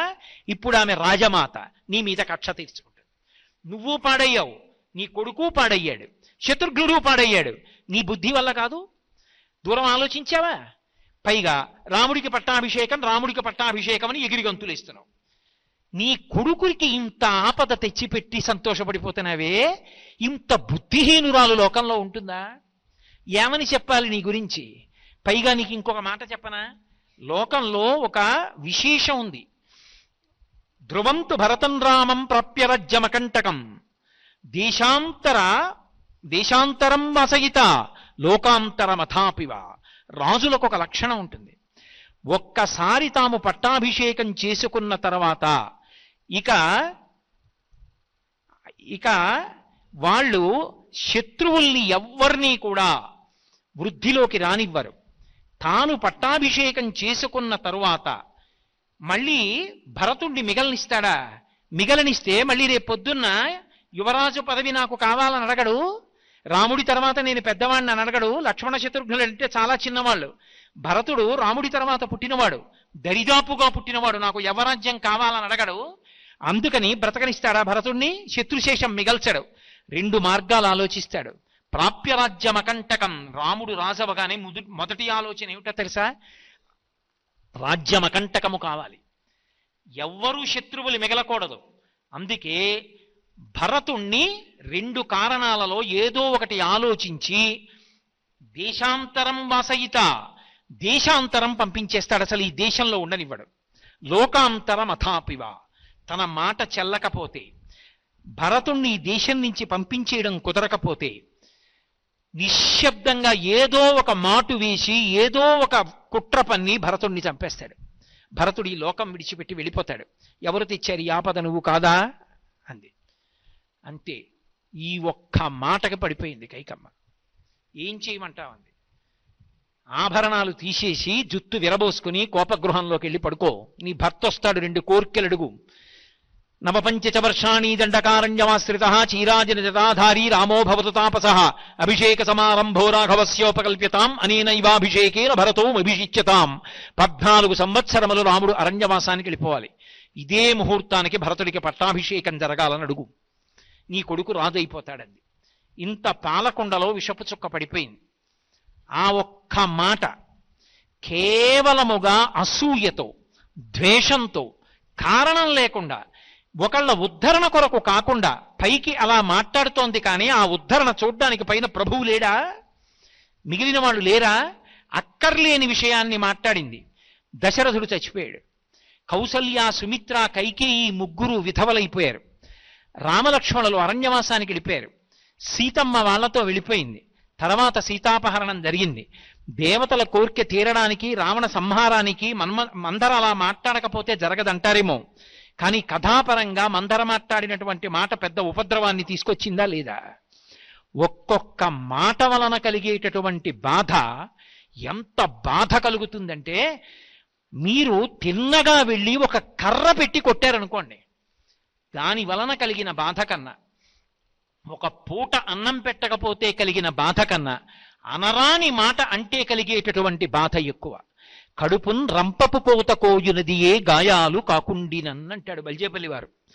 ఒక మనిషిని తీసుకొచ్చి పడుకోపెట్టి మత్తివ్వకుండా రంపం పట్టుకొచ్చి అటూ ఇటూ ఇద్దరు నించుని కడుపుని అడ్డంగా తరిగేసినా కూడా అందువల్ల పొందేటటువంటి బాధ కన్నా, కారణం లేకుండా, మనసులో కర్తవ్యత నిష్ఠ లేకుండా, తాను ప్రతిపాదిస్తున్నది ఒక మంచి కోసమని మాట్లాడుతూ కాకుండా కేవలము వైరంతో, కేవలము అసూయతో, కేవలం అవతల వాళ్ళని అవమానించడం కోసమే మాట్లాడితే, అలా మాట్లాడినటువంటి మాట కడుపుని రంపంతో కోసిన కన్నా కూడా ఎక్కువై బతికున్నంత కాలం బాధ పెడుతుంది ఆ మాట అంటే.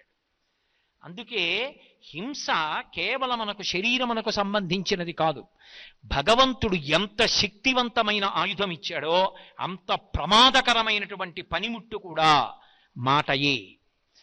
ఆ మాటతో రామనామాన్ని పలికావా, భగవన్నామాన్ని పలికావా, ఆ నామంతో ఎక్కడ వరకు వెళ్ళిపోతాడో చెప్పలేం. నామం పలకడం కూడా అంత తేలిక కాదు. రామా నీ నామం నాతో పలికించని అడిగారు తప్ప రామా నీ నామన్నే పలుకుతాననలేదు పెద్దలు. హరునకు విభీషణనకు అద్రిచకున్ తిరుమంత్రరాజమై కరిగిన హల్యకున్ ద్రుపదకన్యకు నాత్యుహరించు చుట్టమై బరగిన ఎట్టి నీ పతితపావన నామము నాదు జిహ్వపై నిరంతరము నటింపచేయుమి కదాచరది కరుణాపయోనిధి అన్నాడు గోపరాజు గారు. నా నోటితో ఎప్పుడూ రామనామం పలికించవయ్యా అన్నాడు. నేను రామనామం పలుకుతాననలేదు, భగవన్నామ వైభవాన్ని తలుచుకుని దూర్జిటి పొంగిపోయాడు. అంత గొప్ప నామం పలకవే నాలుక అన్నాడు. పవి పుష్పంబగు అగ్ని మంచగు నాకూపారం భూమిస్థలంబగు శత్రుండతిమిత్రుడు విషము దివ్యాహారమౌ నిన్నగా అవనీమండలి లోపలం శివశివేచ్ఛాభాషణోల్లాసకిన్ శివా నీ నామము సర్వవస్యకరమౌ శ్రీకాళహస్తీశ్వర అన్నాడు. ఉన్న స్వరపేటికతో భగవన్నామాన్ని, భగవంతుడి గురించి, శాస్త్రం గురించి, వేదం గురించి, మర్యాద గురించి మాట్లాడి మాట్లాడి మాట్లాడి తరించిపోవచ్చు. అదే కంఠంతో భాగవతుల జోలికి వెళ్ళి పుత్రమిత్ర కళత్రాదులతో నశించిపోవచ్చు. అదే కంఠంతో నిష్కారణ హింస చేసి భగవంతుని చేత కూడా ఈసడింపబడవచ్చు. అదే కంఠాన్ని, అందుకే త్యాగరాజస్వామి వారి కీర్తనలు చూడండి, మనసు మాట విన్నప్పుడు మనసుని పొగుడుతారు, ఎంత మంచిదానవే మనసా అంటారు. అదే మనసు ఎదురు తిరిగి పాపం చేయిస్తే మనసా నా మాట వినవే అని మనసును ఉద్దేశించి కీర్తన చేస్తారు. అందుకే హింస అహింస ఈ రెండిటికి మధ్యలో ఉండేటటువంటి సూక్ష్మమైన వ్యత్యాసమును తెలుసుకున్న నాడు భగవంతుడు మనకిచ్చినటువంటి ఉపకరణములు ఏ ఉన్నాయో వాటిని సాధనాలుగా చేసుకుని భగవంతుడి వైపుకి అడుగులు వేయడం సాధ్యం అవుతుంది. తప్ప అసలు వాటి గురించినటువంటి అవగాహన సక్రమంగా లేదనుకోండి, సామాన్య ధర్మం తెలియలేదనుకోండి, అందువలన కలిగినటువంటి అయోమయావస్థ చిట్ట చివరికి అది భగవన్మార్గంలో నడవడంలో వైక్లభ్యాల్ని కల్పించవచ్చు. అందుకే సామాన్య ధర్మాలలో మొదటదైనటువంటి అహింస గురించి సక్రమమైనటువంటి రీతిలో అవగాహన కలిగి ఉండాలి. అందుకే సామాన్య ధర్మాలలో మొదటిదైనటువంటి అహింస అన్న ధర్మం గురించి నేను ఇవాళ నా సాధ్యమైనంత వేర ప్రతిపాదించి ఉన్నాను.